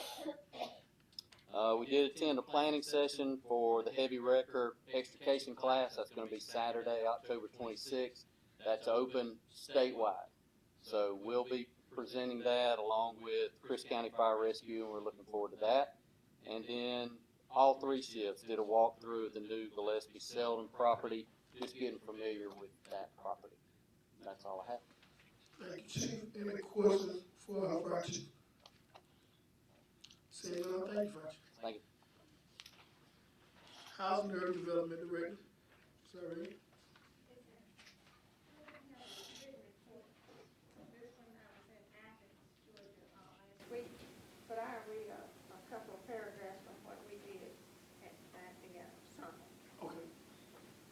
of Georgia's Community Development Block Grant Program provides grants to cities of fewer than 50,000 people and the county of fewer than 200,000. The purpose of the program is to assist in developing viable communities by providing decent housing and suitable living environment and expanding the economic opportunities, principalities for persons of lower and moderate income. The state of Georgia anticipates awarding an estimated $40 million for FY25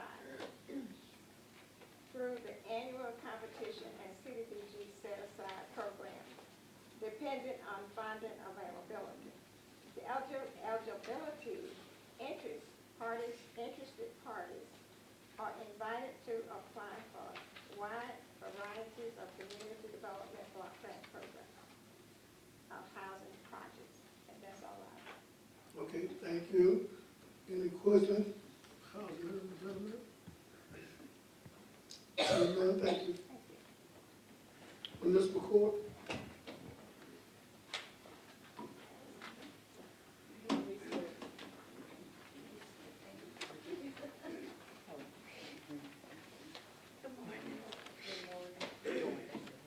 Goes for the municipal court's report, accurate and complete information for the court and public, complete court documents for the judge in a timely manner. We did pass the city's audit.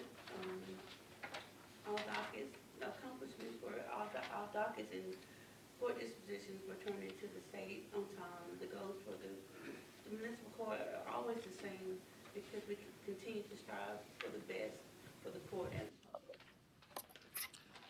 Thank you. Any questions for municipal courts? Seeing none? David, I am so sorry. I put a check beside you as if I heard you, but Human Resource Director David Wedger.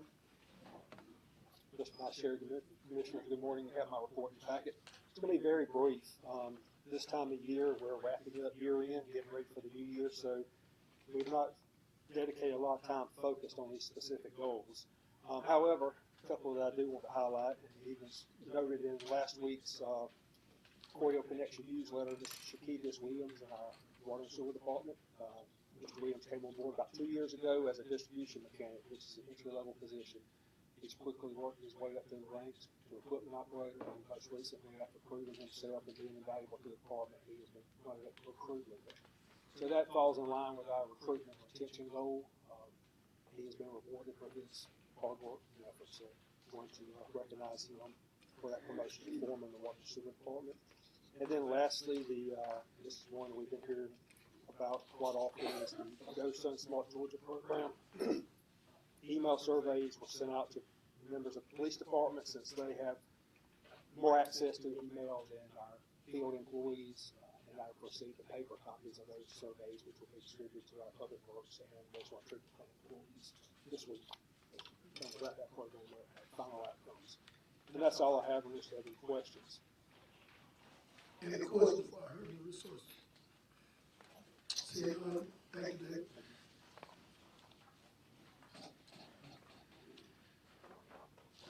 Police Department, codes, compliance, and animal control.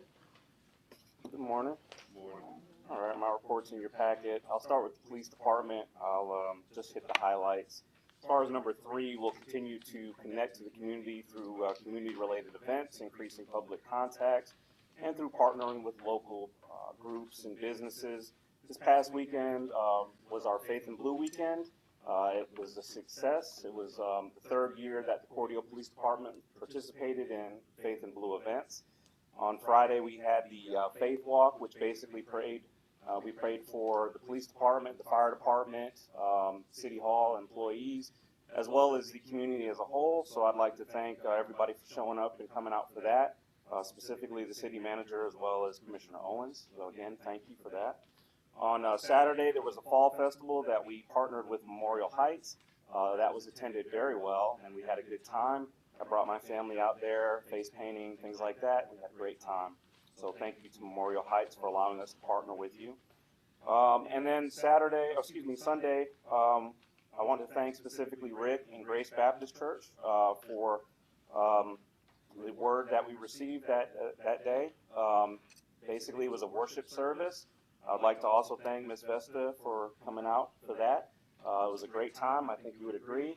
And then we fellowshipped after that with a meal, so that's always good too. So we had a great time. I also want to thank Home Depot for this past, it wasn't last weekend, but the weekend before, where we attended their First Responder Day. It was a great event. We partnered with them before, and this event was no different. It was a great turnout, and we had a good time. This time of year, the police department is heavily involved in events, so we stay pretty busy with that. We have upcoming events. Red Ribbon Week is coming up, as well as the Downtown Spooktacular is also coming up. So we're just packed full of events, but we love doing these things for the community. So that's all I have for the police department, unless there's any questions. Any questions for the police department? Seeing none, move on. All right, we'll go to codes again. My report's in your packet. I'll just kind of hit the highlights. One of the main things is our new code enforcement software is up and running. Everything's working very well. There was a lot of training that went into that, a lot of time, a lot of just prep work. And from what I'm hearing, we haven't had any bugs once it actually launched. So everything's going really good with that. The code compliance conference or enforcement conference was canceled due to the hurricanes that we had. It has been, they're just going to do another conference in March, and our code compliance staff has already signed up for that, so they'll be going in March.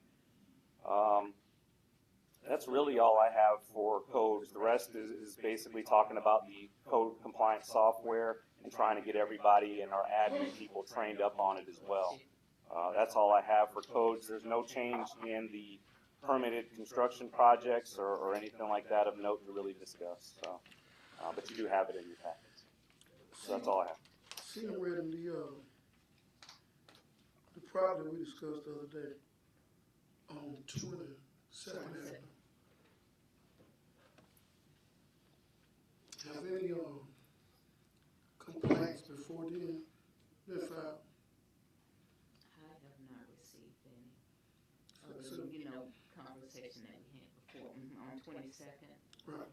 Yes, because I don't know how old that debris is that is out there. It's over 3 years old.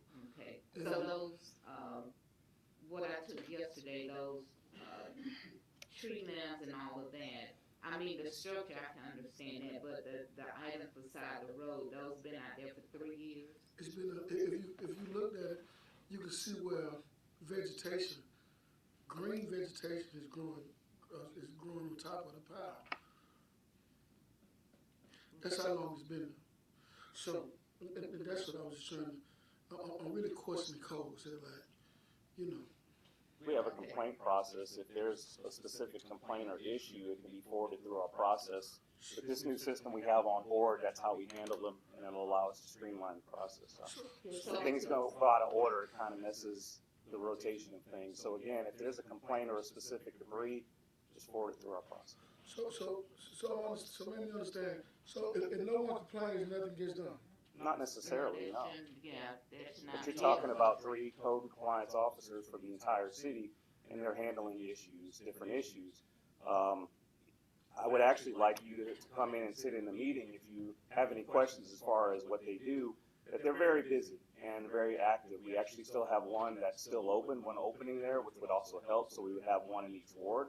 But they're extremely busy. It's not fair to say that if a complaint comes in, nothing gets done, because they do quite a bit proactively. However, I think it's unrealistic to expect them to see every problem in the city, and we need the support of the community that if they see an issue, to address it or to bring it up. Yeah, they need to report it, but not only that, even though, because we have 4 wards, and so the supervisor still should be out, with those other 3 until, we get the 4th position filled. But at the same time, I did go out there yesterday, and I will be sending this to you all, because as we ride the city, and I know they have a lot to do too, we all do, but as they ride the city, if they see something like I do, I just make a note of it.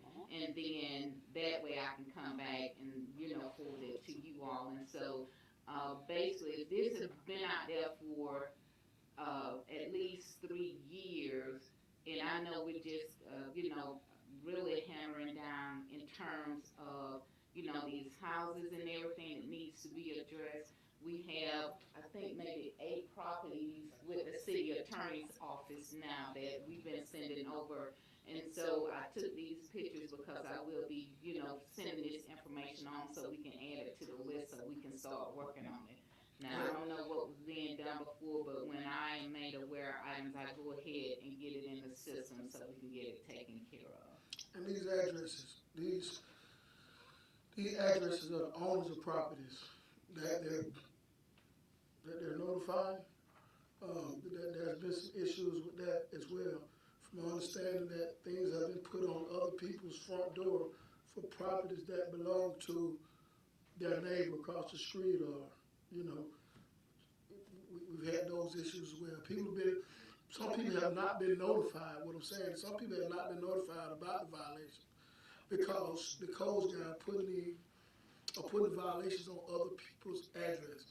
So we need to be, We need to be made aware of, because that's my first time hearing it. well, it happens. I came home twice, and there's been a notification on my door for some property that belongs to Jimmy Walker. It does not belong to me. I don't know why that would be, but if that's the case, I need to be made aware of that so it can be corrected. Right, well, what I did was I gave the paperwork to him because he's my neighbor. He was across the street from me, and he should have, he should have said something to you guys. I just wanted to make you aware that these are some of the things that are happening. So if we're running into people that's not responding, it's because they're probably not getting it. Well, those are easy fixes, and again, there's a process. If I'm aware of these things, we can fix these things. Code compliance, I'm just going to give a shout out to them. Before it came to the police department, and I'm in no sense taking credit for this, so don't misunderstand this, but I think they've come leaps and bounds from where it's been. And is there a road to go? Yes, there is. But things like that, complaints, they all need to be forwarded through the proper channels so we can address them. I'm very proud of the work that they do. They're shorthanded in their vehicles, they have some issues, but they do a great job. So again, things like that can always be buttoned up, and just let me know. All right. That's it. Any other questions for codes and compliance? I do have one, Mr. Vice Chair. I'm not sure if it's for codes or the city attorney, but when it comes to the trash cans in the front yard and they're just staying out there, does that need to be put? We had that ordinance and it got voted down. In order for codes or police to require for the trash cans to come back to the house, do we have to do an ordinance? Probably do. A lot of people do that. If you have to have it back in 24 hours or 12 hours. We could do that. Or do that? It would need an ordinance, is my understanding. There was an ordinance that came before you all, but And it was voted down? during that time, there was a lot of, it was at the beginning of the process, so we just need to bring it back to you all. Because they are supposed to have it out by 7 and then pull it back in, at a certain time. But we can't enforce nothing until that, Till we have an until ordinance. we get And that was my understanding. That was my understanding. I'm just praying. I'm just praying one day, Commissioner, once the alleys get cleaned out and the trees are cut back, I'm just praying for the sake of it that we can get our garbage back on the alleys because to echo what you're talking about here, there are also some places I shared with you about West Town Avenue. I'm learning that if there's no service at the address, that it doesn't get picked up, and that's an issue. That's an issue. And You those told me we how need you to- address it. Yeah, we need to know about those because if they don't have service, then we can look up the property owner and send letters to them and have them address it. And again, for anybody that's watching,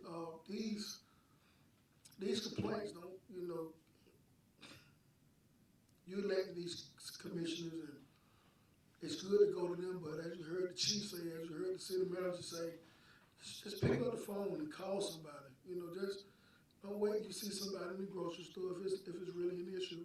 Pick up the phone, and I'm a witness that when you pick up the phone and you call City Hall with a complaint, that somebody's gonna get to it. They do. They go above and beyond. They all do. But a lot of times, like I said, people just don't know. A lot of times people don't know. The phone number says 273-3102. And if you have a complaint, dial that number. Dial that number. We're enforcing property taxes and, and we cut your water off, you don't pay your water bill, so, you deserve to live in a clean neighborhood. So pick up the phone and call City Hall if you have any complaints. Thank you. I actually want to use that opportunity or this opportunity to echo something is when complaints come through somewhere other than our complaint process, it throws the process off. We have checks and balances with the process to make sure that the complaint is addressed. And when it comes from outside of that process, it messes it up. It breaks the process down. So I ask that, again, you may have friends or acquaintances or whatever. However, there is a process that we have in place, and please use that process. It helps us track everything and make sure that the issue is addressed. So that's all I'll say on that. Okay, Chief, you mentioned a process. What is the process so they would know? What number do they need to call? Who do they need to report? Well, they can come to the police department. They can also go on the social media of code compliance. They can go on the police department one too. We get it too.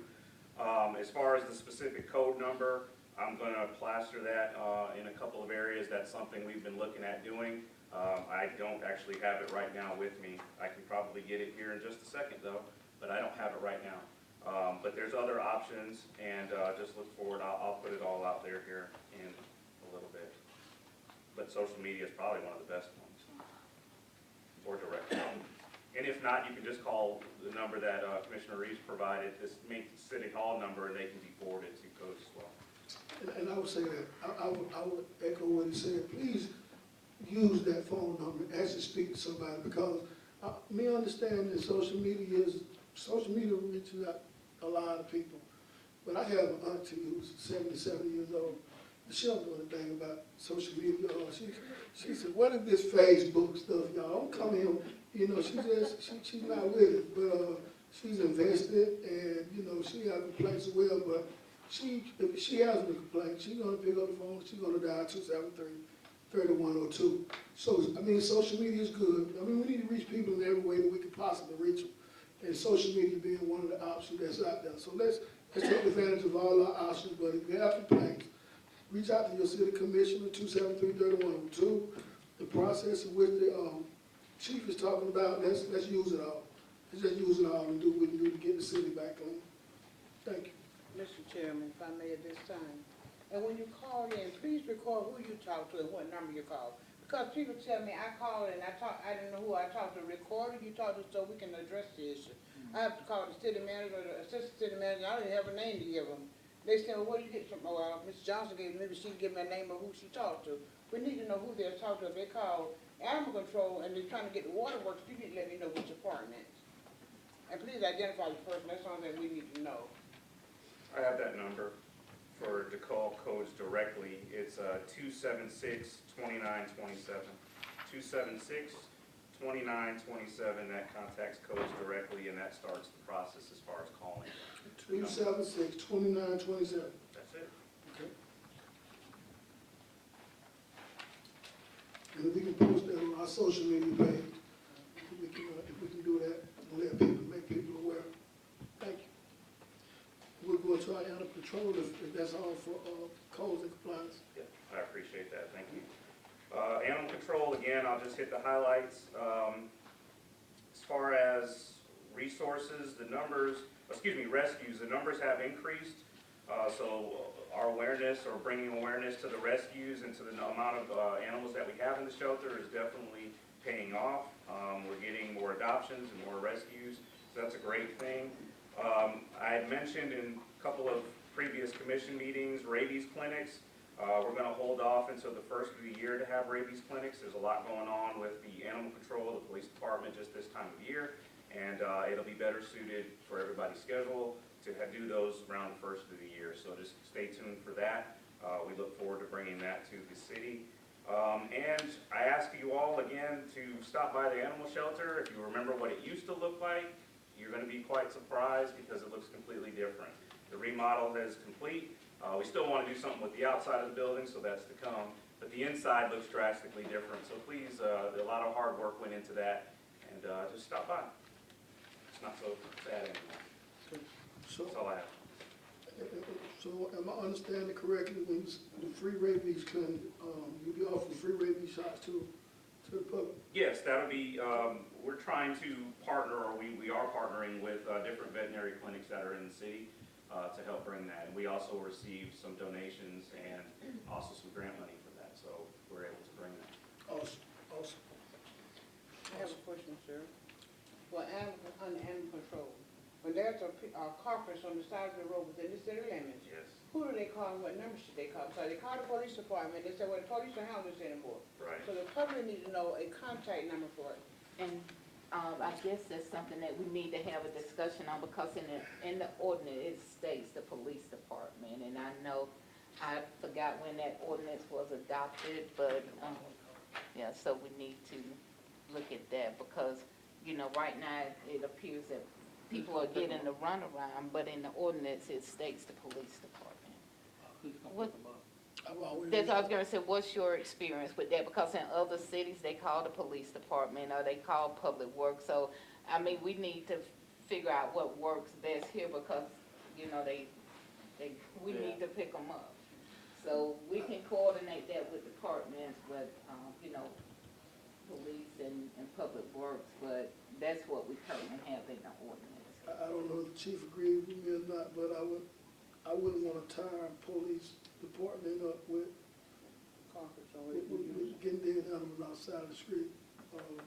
And more so, they will represent animal control, because we have animal control. Right, I completely agree with you. We have no place to Yeah, put we a don't want the carcass in a officers, police but car. it mentioned animal control, so that's something, you know, we need to work out, see what's being done in other cities. Okay. And thank you, Steve, for coming to my rescue. I do want to say this, and I don't know if, I just want to put it out there.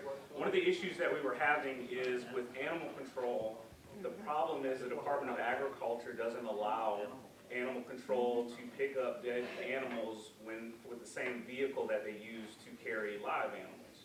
Obviously, through to the potential of disease and things like that. So we're looking for an alternative. We have a truck, so there's a possibility. I sent you an email. I'm sure you'll see it. So we'll be in discussions as far as having a way to fix this issue. But that was one of the big problems, is animal control can't use the same truck that they pick up live animals with to pick up. Makes sense. I don't want to be picked up down. I don't want to be picked up to go to the hospital unhurt. Makes sense to me. That's a good analogy. It was that way in 1975. A long time. It was that way a long time. So if there's no more questions for animal control, any more questions? Chief, thanks for your report. Public Works Director? Steve?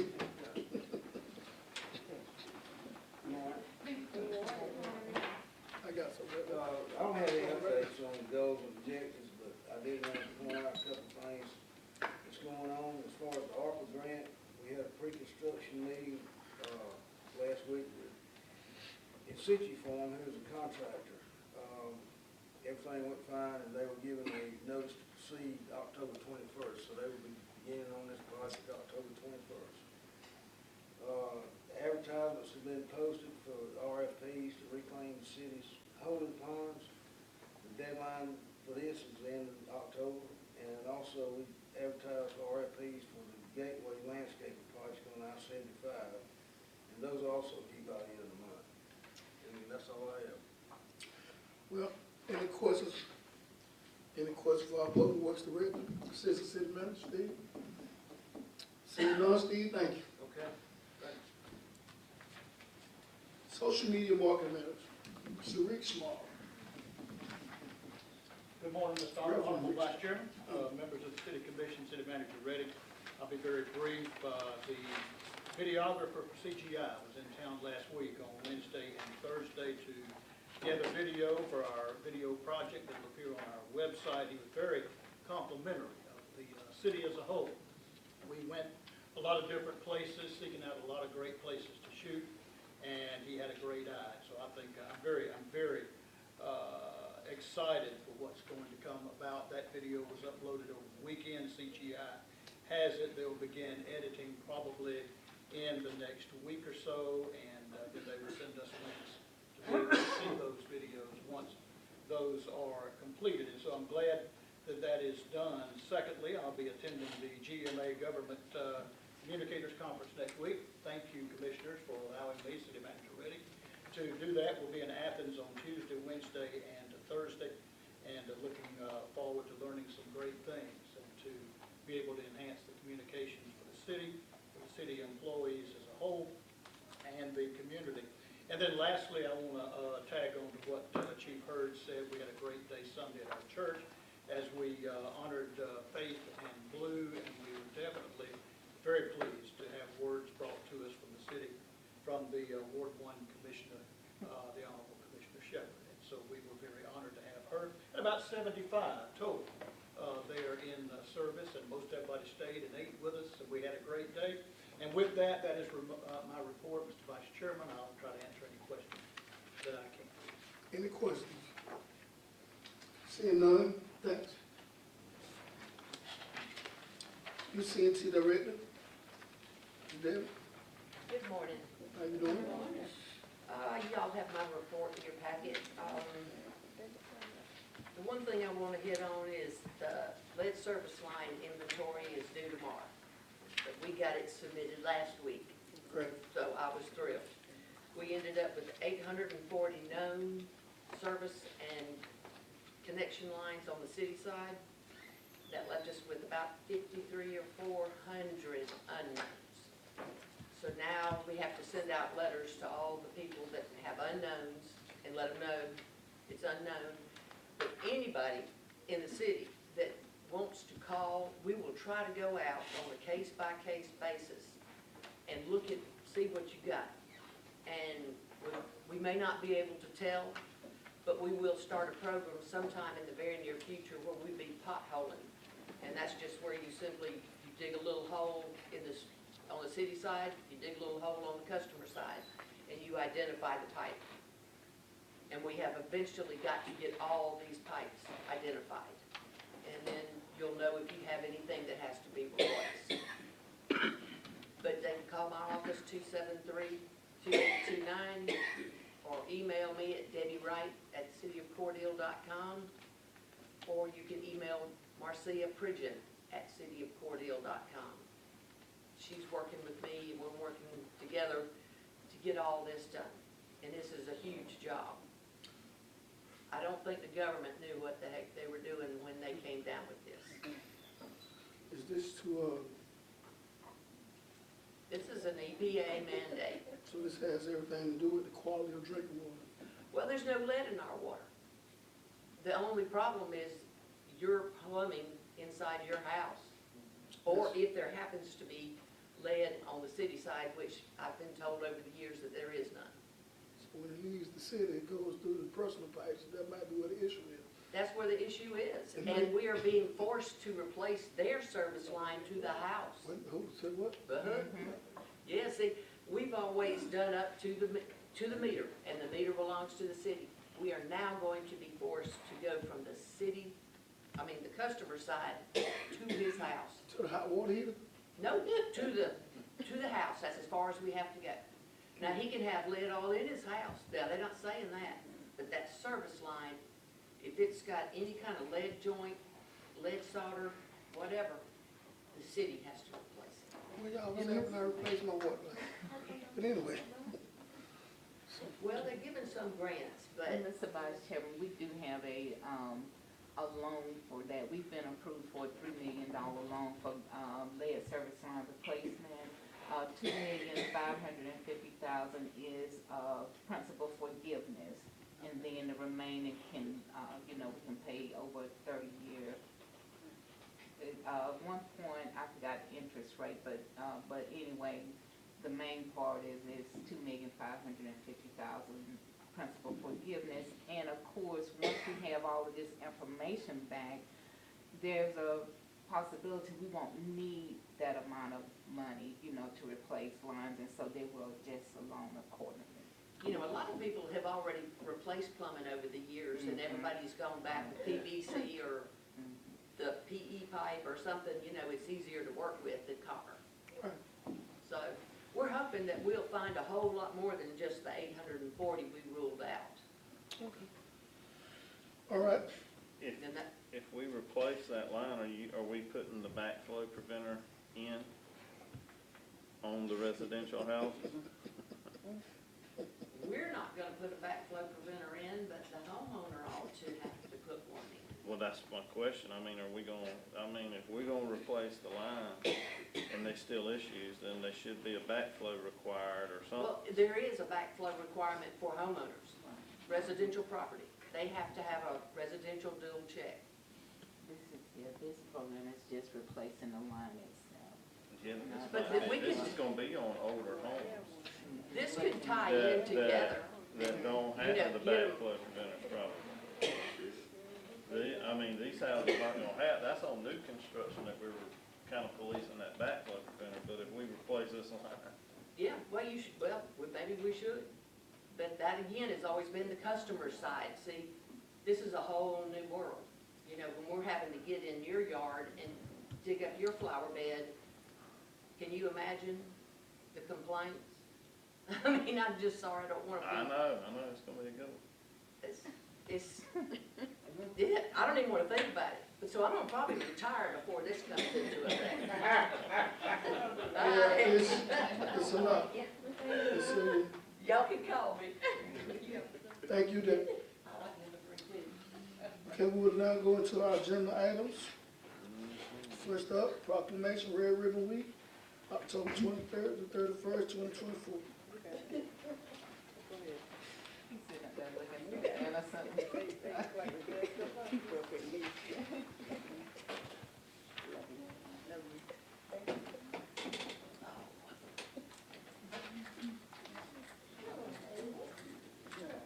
Red Ribbon Week proclamation.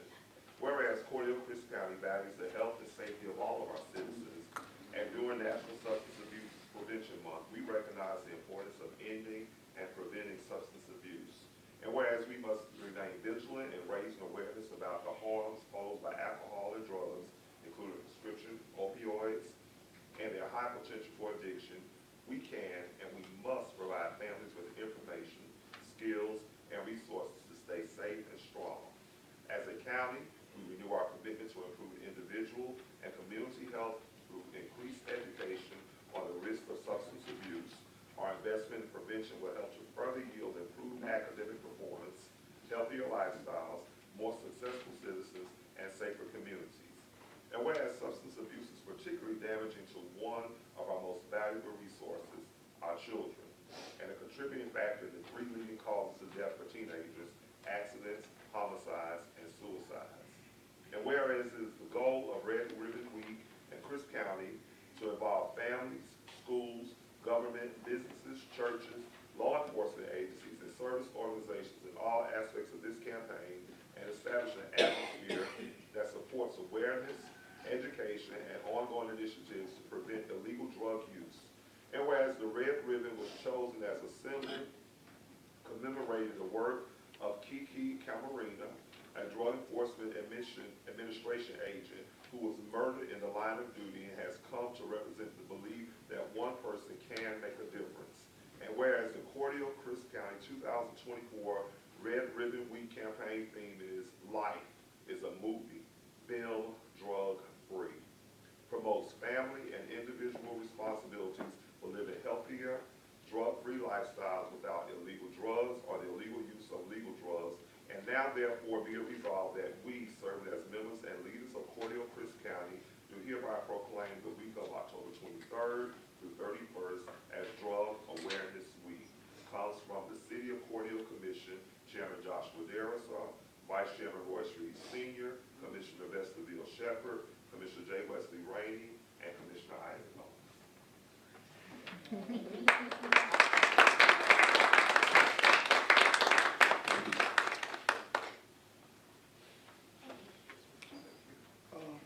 Can I just say one thing? I know we're going long. I've got ribbons for the city of Cordele employees. I've ribbons for you all, but we all know the effect that drugs have on everyone, from the families to the communities. And so this is just, passing a proclamation helps, give recognition for this. We're actually having a roadblock. I'm not doing a roadblock. We're gonna have the police department and sheriff's department, and there will be agencies from, EMS, fire departments in the, county, the sheriff, and other agencies there. Will be, October 25th from 9 to 10 on Highway 41 South, right before the fairgrounds. And then our Red Ribbon Kickoff is gonna be on the 28th of October at the Chris County Primary School, and it's gonna begin at 9. And so we would just like to invite y'all to be there. The chief is gonna be speaking at, the Red Ribbon Kickoff, and so we're real excited about that. And so just, thank y'all for passing this proclamation. Monica, if I may, this may come as a surprise to you all, but in my previous incarceration, I spoke with some young men, and Red Ribbon Week, from what I got to see personally with my own eyes, to see those young men whose lives have been affected by simple possession of marijuana use. I will be asking this commission to reconsider the ordinance that we have on possession of marijuana less than an ounce, to reconsider, to rescind that motion, and not go above our federal laws, state laws, county laws. Now, I will be asking this commission at some time to reverse that, based on the stories I've heard and things that I've seen. I really think we should, it affects the lives of young people in ways that I just didn't have an idea of. So I would really like to see this commission reconsider that in the near future. And thank you. I'm most sure I will. There are lots of things being done to help address addictions. Clay Johnson is doing, over CR, and there are a lot of individuals attending that every Tuesday, 6 o'clock at First Church, formerly Methodist Church, First Methodist Church in Cordele. That's my church, but I can't remember what to call it anymore. But anyway, and then also the Peniel Recovery Ministries has a group home that we are working on. I'm on that board. It's in Vienna. And I have a son who has had addictions, and I know from all angles. And you don't know when your kid is a teenager what is going on, even though I learned stuff. I learned so much in our Red Ribbon meetings. Lisa Simpson, Lisa Odom, they are tremendous in all that they do on that committee. And, I just wish there was more that we can do as a community to help stop this problem. And it's not just in our city and county, but it is all over the U.S. And it just breaks my heart to know what these people are going through. So thank you for your support. We always appreciate your support. And anything that the chamber can ever do, you know where we are. Thank you, Monica. All right. Agenda item number 2, consider and approve an event permit, Community Fall Festival, First Street Church of Christ, 701 East 15th Avenue. The organizer is Glenn Jack. And this is for October 26, 2024, from 4 to 7 p.m. at the corner of First Street and 15th Avenue. Requesting barricades at First Street and Hickory Street. Police Chief Jalen Hurd has approved this permit on October 10, 2024. Do I have a motion? So moved. Second. Motion is second. All in favor, let it be known by aye. Aye. Motion approved. Agenda item number 3, to consider and approve an event permit for Brian Tumor Walk for Angela, October 31st, 2024, 9 a.m. Organizer Ms. Angela Wilcox. The walk will start at the Chris County Government Center at 210 South 7th Street, proceeding to the Chris County Recreation Department, 1205 North 5th Street. Police Chief Jamie Hurd has approved this permit on October 10, 2024. Do I have a motion? So moved. Second. Have a motion and a second. All in favor, let it be known by aye. Aye. Motion approved.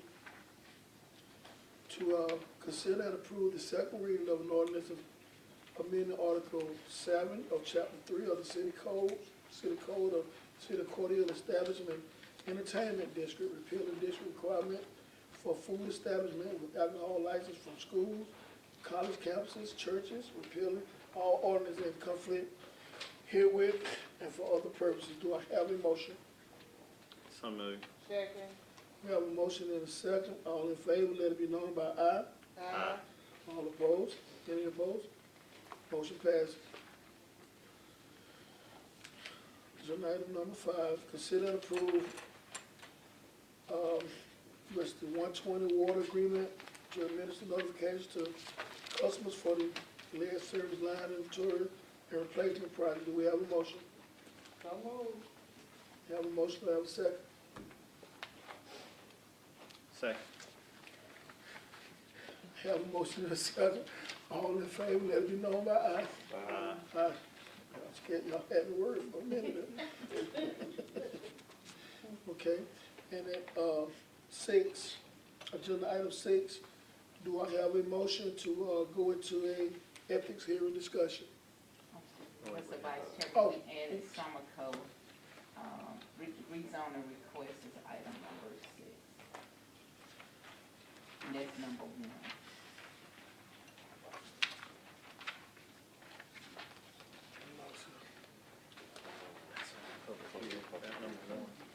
Number 2501 East 13th Avenue, from light industrial The first one on the public hearing. Okay, to offices. No one, so 1 will be 6.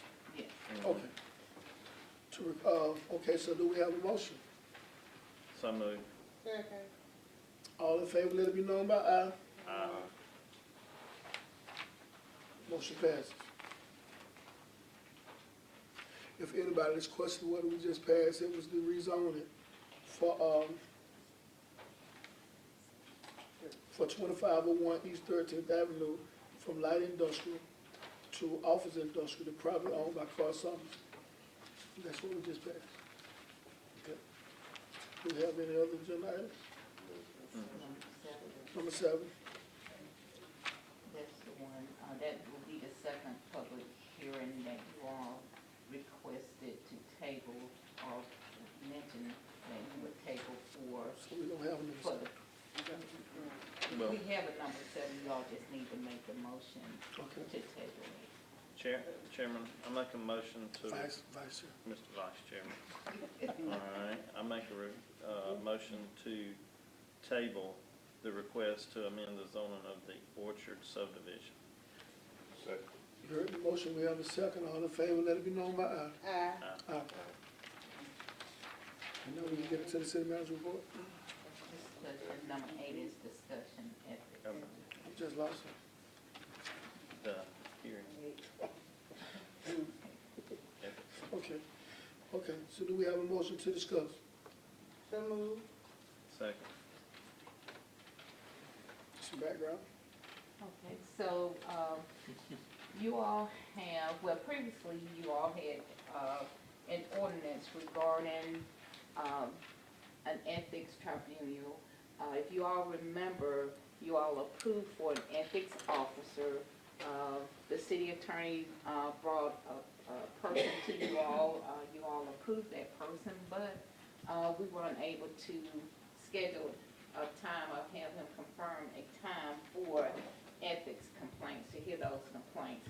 And so, we do have several complaints, and those individuals are calling regarding those complaints. And so, maybe 2 meetings ago, you all discussed maybe going back to the ethics committee, but of course, there was discussion regarding the number of members and, the term for those. But what we currently have in place is for an ethics officer. The city attorney brought another candidate who has agreed and can go ahead and move the cases that we currently have on hold. He can go ahead and clear out those cases until you all decide if you want to continue with an ethics officer or go back to an ethics board. And so that's where we are I now. want to qualify that by saying that when the board said we wanted to go back to a board, I called him and told him that we're not going to do it that way, so I got to call him back. His name is William Godfrey. And so, I'll And he just have to will eat some still crow. do it. He said he would do it, but, you know, I told him we weren't going to do it anymore, so I'll have to go re-engage him. If that's what y'all want to do. William Godfrey, and we can send his information back out to you all Yes, ma'am. because at that meeting, and I don't think I have it in my folder, we had his resume. Let's, I think it'd be good if we do the, my opinion, and I'm just going up here. Okay, I have one question. How many do we have on like hold ethics complaint? How many are we looking at now? At least 3 or 4. Okay. And they've been on hold now for over a year. Yep. And so those are the cases that we would like to go ahead and have those cases heard so that, Until we make a decision until you all, right. Well, since we've already voted on the ethics officer and we have those cases that need to be heard, I suggest that we go ahead and take care of this issue now. And when we come to a decision as to whether we want to return to the ethics committee or the ethics officer, until then, we need to take care of these issues. Well, I know you don't have his resume. Are you prepared to go ahead on today to appoint him, if you'll do it? If we I'll need to, I accept. can go and do it. I'll accept the motion, because like I say, over a year, ethics complaints be out there over a year, and I'm pretty sure I have 1 or 2 filed against me, and I'm ready to get it over with. So this commission voted for an ethics officer. If we have one, let's let him hear it. And, this, like I say, this is just me talking, let's let him hear it, let's get it over with. And if it works, you know, in my favor, outside of my favor, or whoever else has the ethics complaint filed against them, so let it be done, and let's get this stuff behind us. We gotta have stuff in place to take care of these issues. The person, you know, it's one thing to have an ethics complaint filed against you, but it's not fair for the person that filed the ethics complaint to have to sit there a whole year and wait on it. It's almost like we're running from something. So let's go ahead and take care of this. My opinion is we use the ethics officer. Let's get it behind us. So be it if you violated the ethics, or be it if you didn't. But let's get it behind us. And at that time, let's take care of this. And you know, when it's over with, let's go back to the board to see that we want to use an ethics board. But if it ain't broke, it makes no sense to fix it.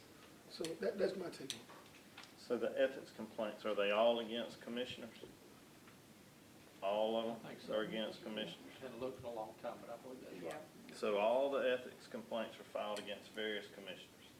So we need the ethics officer, in my opinion, because it is unfair to everybody for us to appoint people when the ethics complaints are filed against us. I totally agree.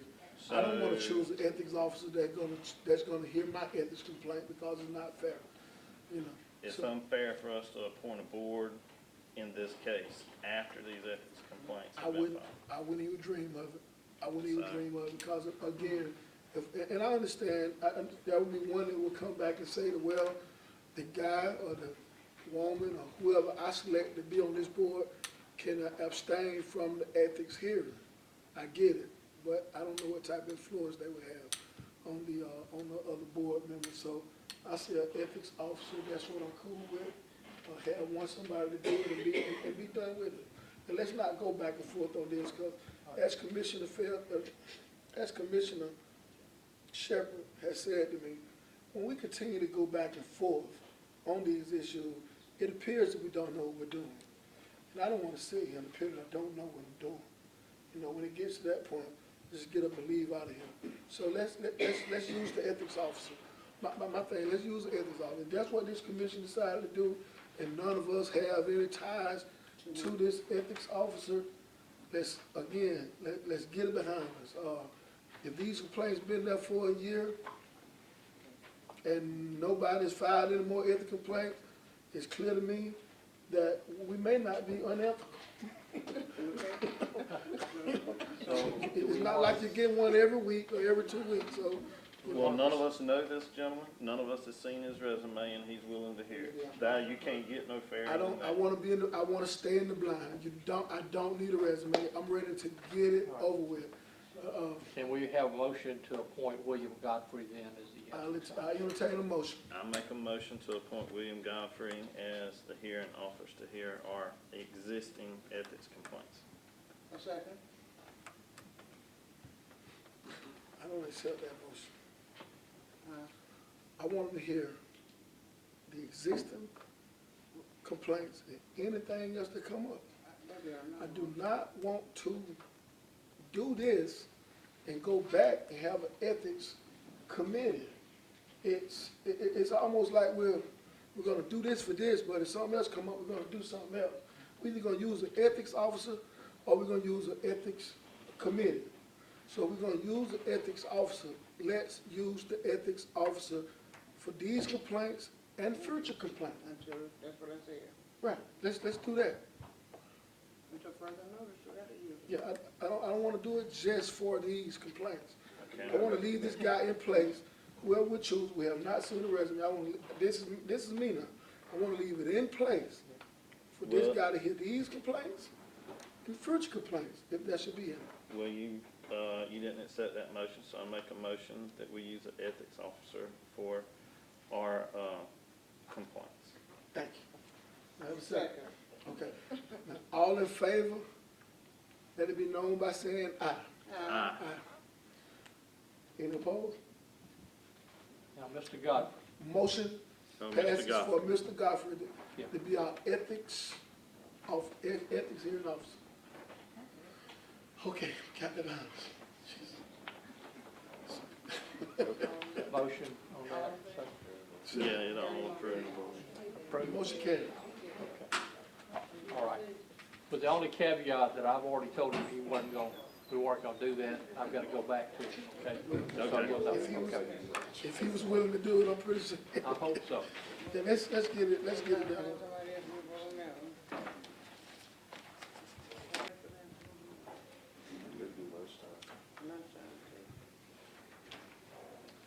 And I guess now we go into our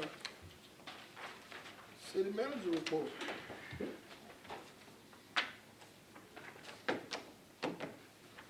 And while she getting it together, I want to say for you guys that are sitting up here, the ladies, y'all look good in y'all's pink. Y'all look good in y'all's pink. And I understand why you're not wearing pink anymore. I understand. You go outside the Red Ribbon Week, you would have had on some pink. Okay. Chief got on a pink t-shirt. Good morning again. City Manager's Report, October 15th, 2024. What I do have are just a few pictures from the Home Depot safety event. The fire department and police department participated in the event, and so those are just a few photos from the event. My report is going to be brief because we do have a brief presentation by Davenport, but just to go ahead and make a few announcements. Halloween Express, Sam's Shortline is October 26th, and you can find additional information on Sam's Shortline website. Monica, what is the date for Sleep Tackle? 24. The 24th, from what time? 5:30 to 7. Okay, and that's in the downtown Yes, Main ma'am, Street in area. front of the Main Street office. Okay. And then, City of Cordele, we are having Pink Out Fridays. Every Friday we wear pink for Breast Cancer Awareness Month. So just want to make you all aware of that. Then again, just want to remind residents that due to Columbus Day, the holiday on yesterday, that residential trash and yard waste collection will be delayed by 1 day this weekend. So we have that information listed is also on the city's Facebook page. Just a reminder, advanced voting begins today through November 1st from 8 a.m. to 6 p.m. at the elections office. And then, of course, Saturday voting on October 19th and October 26th, Sunday voting on the 20th and 27th. And then any additional information regarding the general election, you can contact the elections office for additional information. And so before I go into the action items, I would like to introduce Ricardo with Davenport. I've had discussions regarding a financial advisor. Most cities, they do have one on board. And so Ricardo will bring information regarding Davenport and Company. Ricardo. Thank you. Pass these out to you all.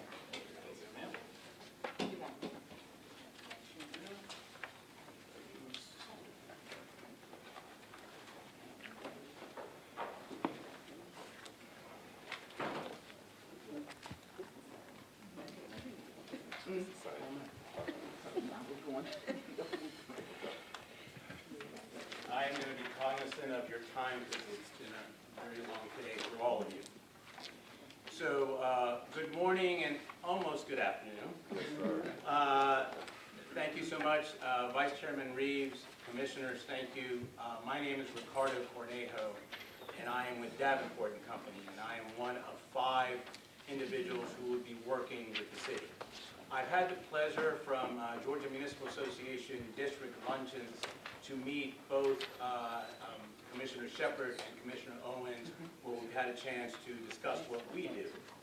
And so wanted to talk to you a little bit about some of the things that who we are. We are a fiduciary. And we've had an opportunity to speak with the city manager probably over 2 years now. We've had discussions of who we are. Our client base here is about 95 clients here in the state of Georgia, which I will go through. We've taught classes at Georgia Municipal Association, at Carl Vincent, and at GGFOA, which is the financing division of the state, and that was just done recently at Jekyll Island. So I have also, as in our discussions with the city manager, sent an agreement. The agreement basically allows Davenport to be your financial advisor and to give you financial advice. And I'll talk a little bit about that in a minute. So if you all would move to page 2 after Davenport qualifications, it basically says that the states that we are in is Virginia, Maryland, North Carolina, and here in Georgia. The next page, page 3, is the financial advisory team that will be working with the city. When you get one of us, you get us all. The city manager has met with our senior manager, Courtney Rogers, myself, and with Doug Gephardt, and just various discussions that we've talked with her about what we do. So the team is one team working for the city of Cordele. If you turn to page 4, this is, I think, we're very proud of. This is our map of our financial advisory clients. And as you see here, we have a lot of clients, cities that have universities or have campuses like you all do. Statesboro, Dalton, Valdosta, and Statesboro. We also work, and this is on page 4, we also work with various size cities, East Point, Clarkston, Union City, Augusta, and Albany. Obviously very different, obviously needing different things, but we're able to work with them as an advisor. Also, Mr. Coleman, I'll see you on Wednesday. You're making a presentation to the city of Valdosta on their plan of finance for their infrastructure. So we'll say hello again on Wednesday. So as you see where the city of Cordele is, and you see that we have surrounding areas there, cities, counties, and authorities. Page 6 and 7 basically talks about our advisory transactions. That's bond issues that we've done. And as you can see, and I just want to point out the different cities that we've worked with. Social Circle, Valdosta, Reedsville, Doraville, Avondale Estates, Chamblee. They've issued debt on various different things and have gone to the public market. Now, and I understand that The city is not rated at this point, and I'm not saying we're gonna issue debt, I'm just saying that those are some of the things that we can certainly help the city with. As you see here, the credit rating experience, we have a lot of experience with initial credit ratings. Again, possibly something we would talk about in the future, but there are various capital projects and projects that the city manager and the commissioners would probably want to focus on in the future as we move forward.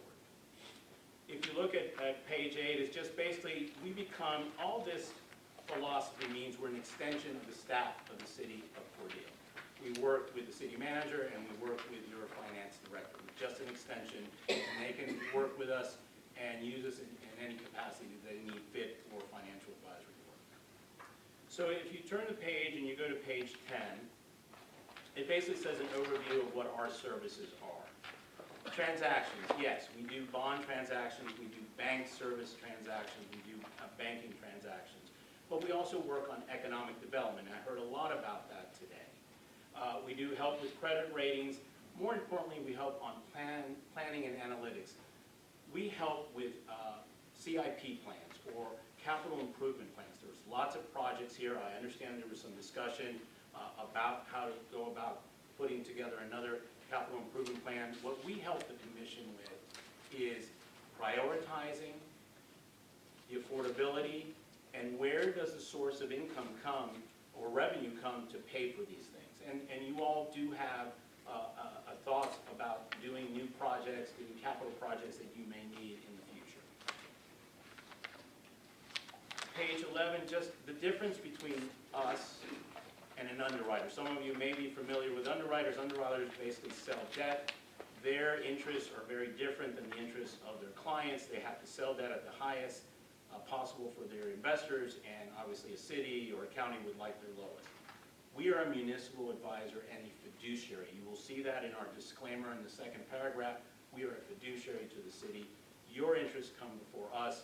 As you can see, some of the information there from the GFOA and what they say as far as putting together a fiduciary or a finance team. Well, financial advisor should be one of the folks that you bring in on board.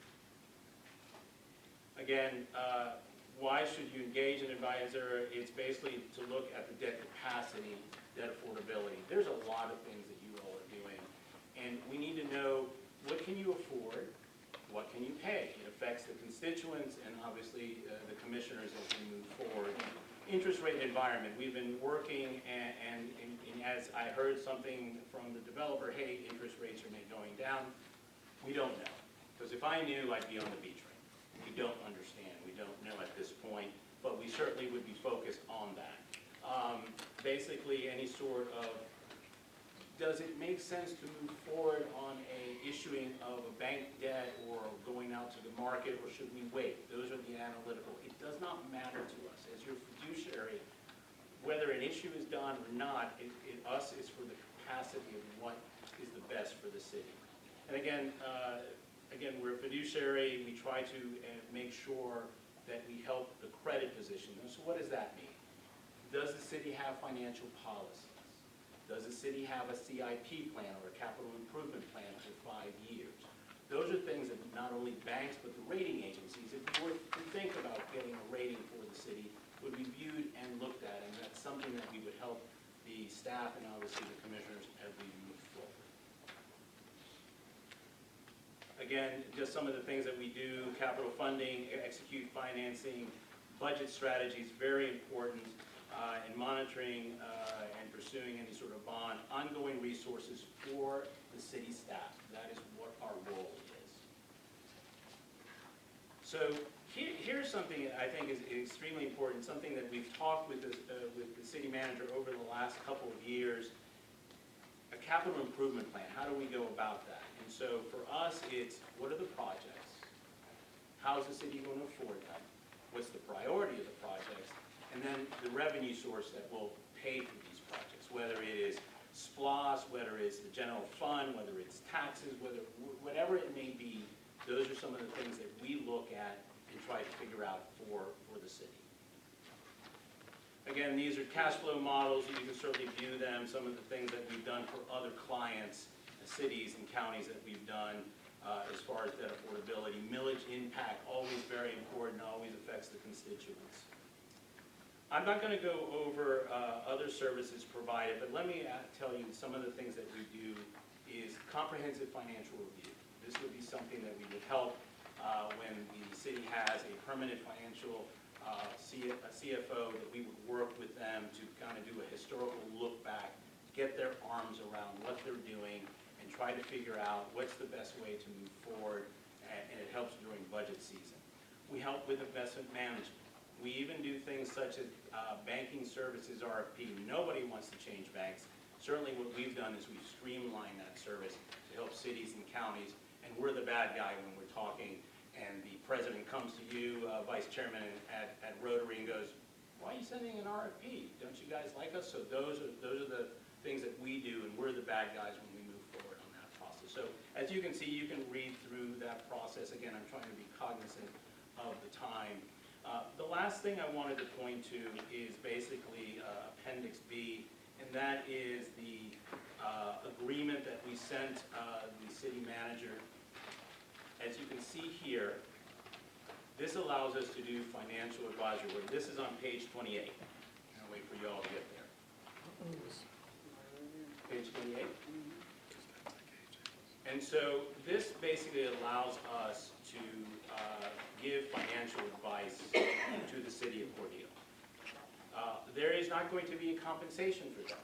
We are going to give advice to the city as we're working through different things that the city needs us to do. Now, as we move forward to capital projects, or maybe a bank loan, or maybe working on financial policies, then yes, we will then put together a supplemental, and we'll do a mutual agreement that works for both the commissioners and for us.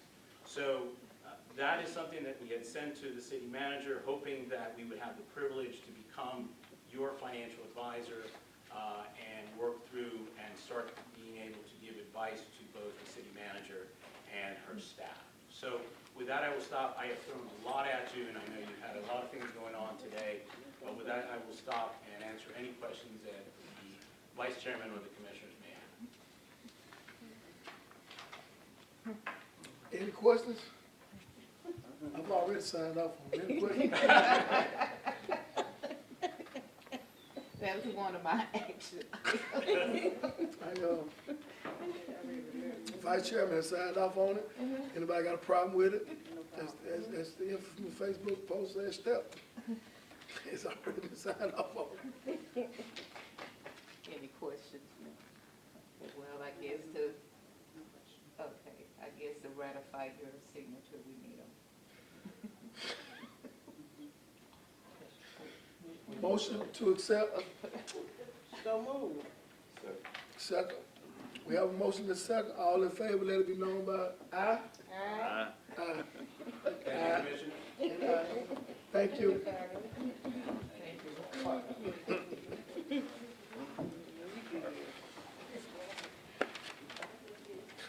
Oh, yes.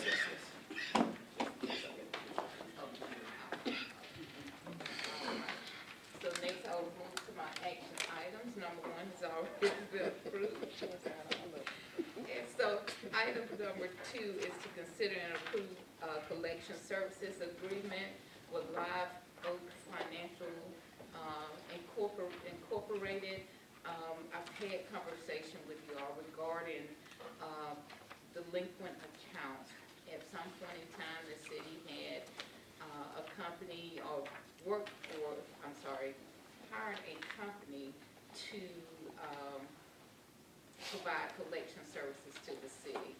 I don't know when that service stopped or when we stopped using them, but I do know, again, in just continuing to look at operations, reaching out to departments, and some initiatives within departments, it was brought to my attention that we have right at 1.4 million plus that is due the city, and these are both active and inactive accounts. And so I did ask the finance department to prepare a list of the active accounts so we can start with those first. Again, as process. We need to identify, sources where, we have revenue that is due the city and, to collect on those services. We've done this process with property taxes. We've improved on business licenses and alcohol licenses. And so now, for the services that we provide, again, and these are just accounts, $300 and over, and the total is 1.4 million plus. Again, active and inactive accounts, but I reached out to the company who previously provided the service to the city. At that time, they were known as CBV. Now they are Live Oak Financial. They are over in city of Albany, and they work with them as well in other cities. And so I would like to ask the commission to consider and approve the agreement for Live Oak Financial. Well, everybody that's going after their money, so I don't understand why the city of Cordele can't go after theirs. So we saying we're 1.4 and with $300 or more per. Yeah, for accounts $300 or more, the amount is 1.4 million plus. Did I understand you correctly saying this is the same company we've used in the past, or they Yes. would just have a Yes, they would name change? Yes. So do we have that, if they just acquired or went or changed to Live Oak, do we still have that pre-existing agreement in place with them? I have no idea. A lot of agreements we cannot locate. I just know, and I don't know if the manager at that time just said we are no longer going to, go after past due accounts. But I just know that, and do you know when we gonna stop collecting or utilizing that service? Yeah, it's been a while. Yeah, it's been years ago. So if, my question is, if we already have an agreement with them, are we just not sending who we want them to collect? Are we binded under that agreement, or? No, well, that agreement is probably, So we just need to do a brand new right, we need to agreement. do a brand new Okay. agreement, because for one thing, their name has changed from CBV to Live Oak. Okay. And of course, there are,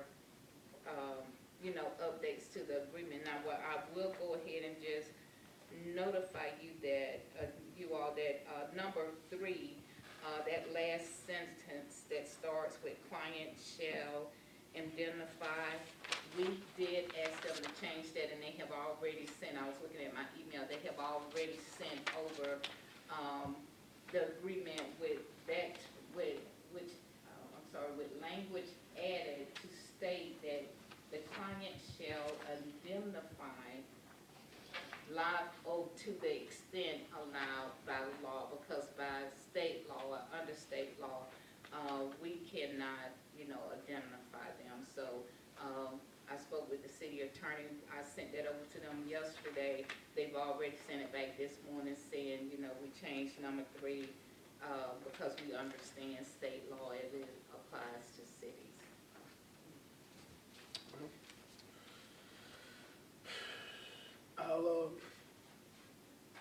I'm pretty sure when this go out, we're gonna get beat up about this too, but I will entertain a motion. I make a motion that we approve an agreement with Live Oak Financial with the amended change on 3 from what is written. Second. All in favor, let it be known by aye. Aye. Aye. Motion passed. You got what you want there on number 2? Yes. Thank you. Okay, third item, this came up on yesterday. Debbie previously mentioned in her report the screw pump bearing that needs to be replaced. This is on 24. No, this is at the wastewater treatment. At the wastewater treatment plant. And so she reached out to one vendor, and then she reached out to a local vendor, but you have not received information back from the local vendor. And so this calls to replace the screw pump bearing, and there are 2, correct? They're gonna do both, they're gonna do a total overhaul on the whole, both of them. Okay, and the total is $79,675 each. And that's something that we did not budget for. We know sometimes things happen. But before I go to possible discussion regarding the budget, Debbie, I do have a question because on here it mentions that the parts shall be furnished by the owner. So what are we? We got the bottom, we had the bottom bearings made, because we got them made for about 1/10 of what they would cost to get them bought and shipped here. But we have the 2 bottom bearings and the 2 top bearings. And they're gonna have to rebuild the entire framing system that holds the speed reducer and the motor. Plus, they're gonna have to pick up these giant screws and get the bearing all, down there, and they're gonna hope to fix any concrete damage that we have. I mean, it's a huge job. And it's something that, that we need. So unfortunately, things like this comes up, and again, thank you all for approving Davenport as the financial advisors, because as we move forward, during the budget process, I mentioned that this year alone, we will eliminate almost $600,000 in debt. But we do need to look at, how do we move forward with projects like this, especially knowing the age of the wastewater treatment plant and other, buildings that we have here in the city. And so we do have some money that we built into the budget for contingency, but it will not cover, it will cover one but not the other. So again, we just started this fiscal year, and as we move through the year, we will have financial meetings, quarterly financial meetings, and we will keep an eye on the budget just to see how things work out in terms of Debbie's department, because sometimes at the end of the year, departments come in on the budget where we can reallocate, within that budget. But, at this time, this is something that we're required to do and need to do. Well, what happens if we don't fix it? Debbie, you want to echo what you just Let said? me tell you, the sewage will start backing up, And we don't want that. you'll be finished. So So we what ain't you got no need- choice. That's Yeah, no right. choice. We Alright. do not have a choice. Do not have a choice. So it's good we We don't want that backing up. So it's good we approve too, so we can collect some of that money that they'll pay for this right here. Yeah, that's right. There you go. Exactly. So I make a motion that we definitely approve the screw pump bearing replacements. And I second that motion. Again, we have a motion and a second. We call to a vote. All in favor, let it be known by aye. Aye. Motion passed. All right, well, thank you all. I appreciate it, and that's all I have. Any questions for the city manager? Yes, the health insurance, I thought we were going to. Oh, I'm sorry. That's not all that I have. I'm sorry. I should have looked at my notes. Blue Cross Blue Shield has presented the city with an opportunity to, and today is the last day, and just, receive this information. But Blue Cross Blue Shield has presented an opportunity for the city, if you all approve it today, to go into the next fiscal year in terms of the health insurance without an increase in cost. And just so you all would have the background information, the first year, we did not have an increase in cost. And then this past, the year that we're in now, the decrease, we had a decrease of, David, was it 4 to 6%? 4% in our health insurance. And so, they're offering at the same cost that we're paying now for next year. Everything is I wouldn't say everything is a gamble, but, you all can approve it, and then maybe, it would go down again next year, but we never know, because everything is just, depending on the market and everything. So this is an opportunity to at least know that if you all approve it today, then we will pay the same this year for next year. Anything else you want to add, David? No, it's just unheard of to have this kind of opportunity passed on to you. Like Ms. Reagan said, last year we were renewed with no increase when market was around 12% this past 4% decrease in the market in double digits, and now to have this opportunity to review without an increase is kind of unheard of in the insurance market. I urge you to take advantage of it. At this time, David's recommendation, with the information that's been given to us by our city manager, I'll entertain a motion to accept the proposal from Blue Cross Blue Shield. So moved. Second. I Third. have a motion and a second. All in favor, let it be known by aye. Aye. Motion passes. So that's 4 things. Let me just, We're on a roll. Anybody else want anything?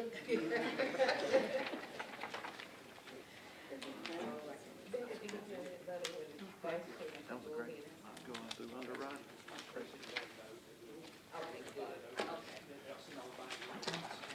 all right, thank you. Okay. With that being said, I guess that's it. Me, Mr. Chairman. Do we need an executive session? No, we don't need an executive session. I think we've done it. City attorney No, sir, report? thank you very much, sir. There's no report from our city attorney. And is there any reason, we should go into executive session? No, sir, I don't think so. Seeing none, I take a motion to adjourn this meeting, we have a motion and a second to adjourn, all in favor?